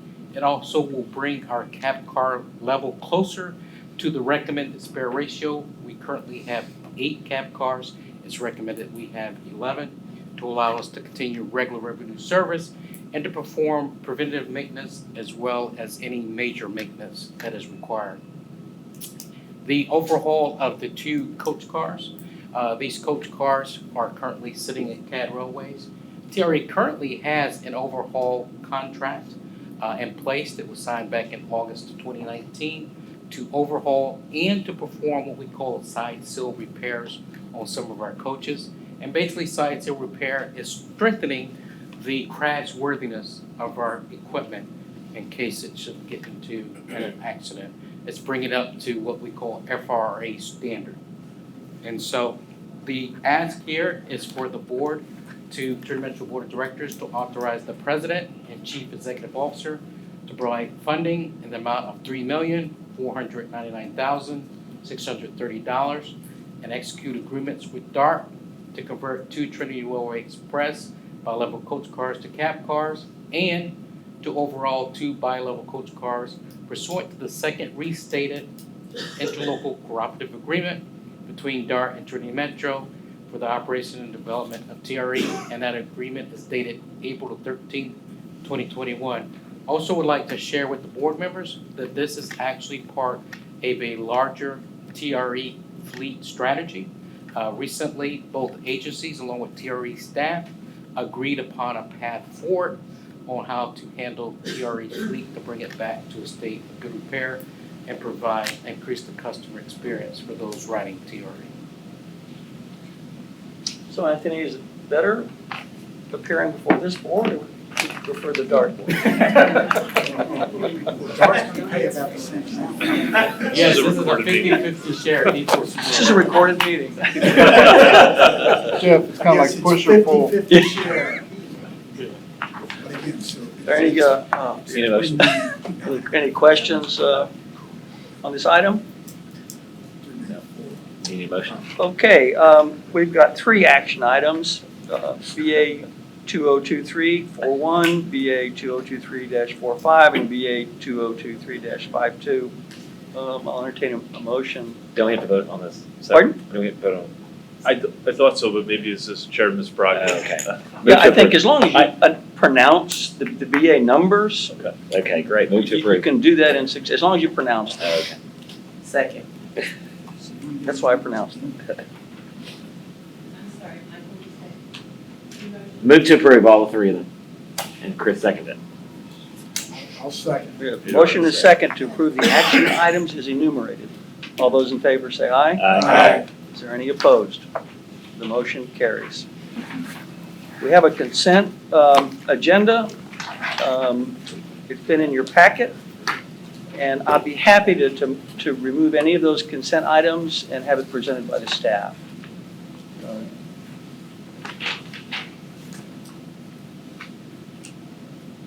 Hearing none, if someone could recite the action items by enumeration, BA 2023-42, et cetera, and then a second on that, then we can move into the consent agenda approval. I got a motion to approve the consent action items, including BA 2023-42, BA 2023-43, BA 2023-44, BA 2023-46, BA 2023-47. Why did I do this? BA 2023-48, BA 2023-49, BA 2023-50, BA 2023-51, BA 2023-53, and finally BA 2023-54 as included in our board briefings. Second. I have a motion and a second. Would the second like to enumerate those as well? Tito, would you like to enumerate those? No, I'm kidding. Whatever the overachieves. All those in favor of the Aye. motion, please say aye. Aye. Any opposed? The motion carries. President's reports. Mr. Chairman, Highlight, yes, sir. I'm real happy with the consent agenda idea. You know, I've always pushed that. But is there any criteria for it? I would say it's two things. It's, since we can pull off any consent agenda, it's the discretion essentially of president and staff as to what they think we might want to be interested in, talk about. I don't know that, you know, nuts and bolts and how many grease guns are ordered or the style of the cameras are important to talk about. But if you want to talk about them, I think we're a board as a whole, pull them off. Let's chat about it. So I think, Rich, is that a fair statement? Yeah, I can shed a little light, at least this month, and let you know that the reasons we pulled off of the 3 action items were they had strategic importance to the agency. They weren't routine in nature. Third-party partnership with Denton County, a substantial investment in the rail fleet. So those are the kinds of things that we elevated. It's not strictly about dollars and cents, although we certainly could have a threshold, if you prefer, around the value of the contract. If you have feedback, I'm happy to take it now or later. Happy to. Well, the reason I ask is, my experience is that consent agendas normally follow something it's like in the Planning Commission and the Zoning Commission, particularly in the Planning Commission, plats have to be accepted if they meet all the criteria, so they put them in the consent agenda. Just to save time in discussing something that's kind of a fiat. I can speak from City of Fort Worth perspective. The things that go on the consent agenda, they may be millions of dollars of contracts, but it's things that our staff have worked through, et cetera. So it's not necessarily, as you said, a financial threshold. It's really, is it the nuts and bolts of something, or is this something we really want to highlight? We also have the ability, if something's on the consent agenda, to pull it off if we want to talk about it, make comments about it, ask questions about it. But we spend a lot of time on the consent agenda just approving it. And if, once you get your packet, thank you, Michael, once you get your packet, if you want something pulled off the consent agenda, we can immediately send out notice that that item has been pulled off. Or also an item that you might have a conflict with. Yeah. Yeah, for sure. No, I just think it's for accommodating everyone, that it's just easier to have a consent agenda with some thought in it. But we are always open to pulling anything off the consent agenda and talking about it. It's just expediency, I think. I think everybody wanted that in some fashion, so there's a little bit of discretion involved. Don't shoot the messenger. I'm sorry. You can shoot the messenger, that's Rich. Well, we'll be prepared each meeting to talk about all the items, okay, regardless of whether they're on consent or not. Right. Okay, good afternoon, Mr. Chairman, board members, Trinity Metro staff, and members of the public. Today marks another milestone in providing great service for all residents of Tarrant County. This board's approval of the ILA with Forest Hill is a milestone that will expand the reach and benefits of Trinity Metro. Our team is working hard to find ways to add value and deliver outstanding service, and we look forward to announcing other partnerships in the coming months. We also received some outstanding news from the Federal Transit Administration. They completed their triennial review of Trinity Metro, which examines all aspects of our business, including procurement, finance, operations, maintenance, facilities, accessibility, policies, and practices. They informed us that we had a perfect review without any deficiencies or findings. This is incredible news and a credit to our exceptional Trinity Metro team. Special shout out to Eva Williams, Aya Ely, and Sherry Lee for getting us in good shape to be ready for this audit. I'm so proud of our entire team, and this puts us in great standing for future federal grant opportunities.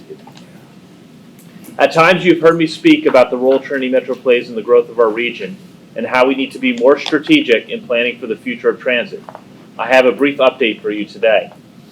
We know changes in consumer habits, remote work, demographic changes, technology, innovation are all driving change in how and where people live and work. 1 million new residents are expected to move to Tarrant County in the next 20 years, many of them to Fort Worth. Businesses are looking for talent to grow and to be successful. And we need to do more to connect economically distressed communities to educational and employment opportunities. We also know the public's awareness of our mission is inconsistent. Those who know us appreciate and value Trinity Metro, but many do not know who we are. That is one of the reasons we have been running our TM marketing campaign. We have also commissioned public surveys and focus groups to gauge citizen attitudes towards Trinity Metro and public transportation in general. Results of that effort will be shared with this board early next year. Work is also continuing on our value proposition study, also known as an economic impact study. The preliminary findings are compelling. Every dollar generated through the half-penny sales tax yields a second dollar from the federal government. With Texas being a net tax donor state, we are part of the solution in recapturing lost federal dollars and putting those to hard-earned dollars back into our local economy. And of course, residents and businesses see the immediate benefits of service from increased household incomes, higher property values, improved productivity, and local sales tax revenue growth. These specific and measurable benefits are all complemented by quality of life benefits and greater participation of all citizens in the life of their communities. And finally, we are doing much more than planning. We are well on our way to implementing best practices here and now.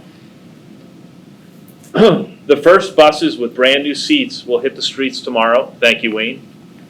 Bus stops are being upgraded with 40 new bus stops to be installed over the next few months. Apple Pay at TVMs is on the way. We are testing Wi-Fi on TexRail trains. And the number 15 bus will be reintroduced with new buses and colors to make the service easier to use. The first step in a metro network of frequent, rapid transit routes to connect many of the important destinations around Fort Worth. Trinity Metro is delivering for Fort Worth and Tarrant County. Mr. Chairman, this concludes my remarks. Thank you, Rich. I always look forward to your remarks. They're just always cogent, prescient, and always important. Thank you. Y'all have any comments about our mission so far? Just under Chairman's remarks, I want to encourage all of you to attend an APTA function or attend what the old revolution was called Impact, which is building livable communities through transit. At least one. I would hope that we would all be able to attend at least one per year, and maybe perhaps two if you have the time. There's one coming up October 9th. I think you might be going to that one. And that's the big expo in Orlando. It's always a fun time. I'm not going, but it's always a good, and the seminars there are spot on. In fact, one of the seminars there is why DEI matters in the workplace. I think that's an important topic to talk about now, especially with certain parts of the country doing away with DEI period. And we need to understand that equity and diversity is really important in what we do, and this will probably give you a chance to delve into that a little bit deeper.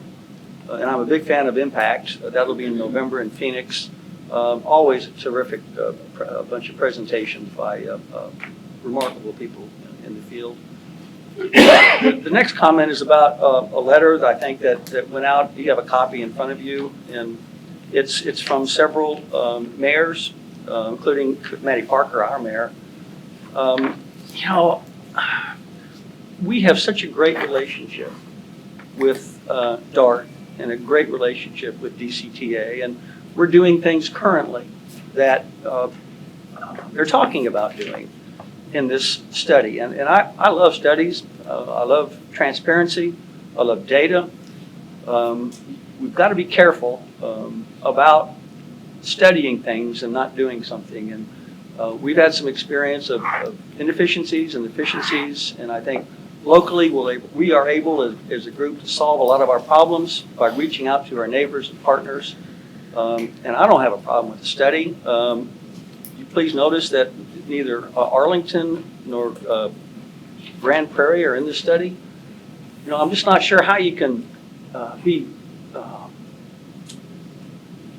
comprehensive with that middle part of the area of the Dallas-Fort Worth region out and not really having an analysis of what they may or may not be doing too. But overall, I support any study. I just don't want us to slow us down. We have a lot of things we're doing, important things, goals, and I think we're well on our way. We've got a terrific team. So let them do their study and take it for what it's worth in the long run. Do we have any other comments from any member of the board? One quick Yeah, comment. Tito. Thank you to Wayne. Filled in for Rich at the Northeastern Chamber a couple months ago. The group is still raving. I think they want him to come back every other month. But thank you, Wayne. Great job. If there's no further business to come before the board, we're adjourned. Thank you all.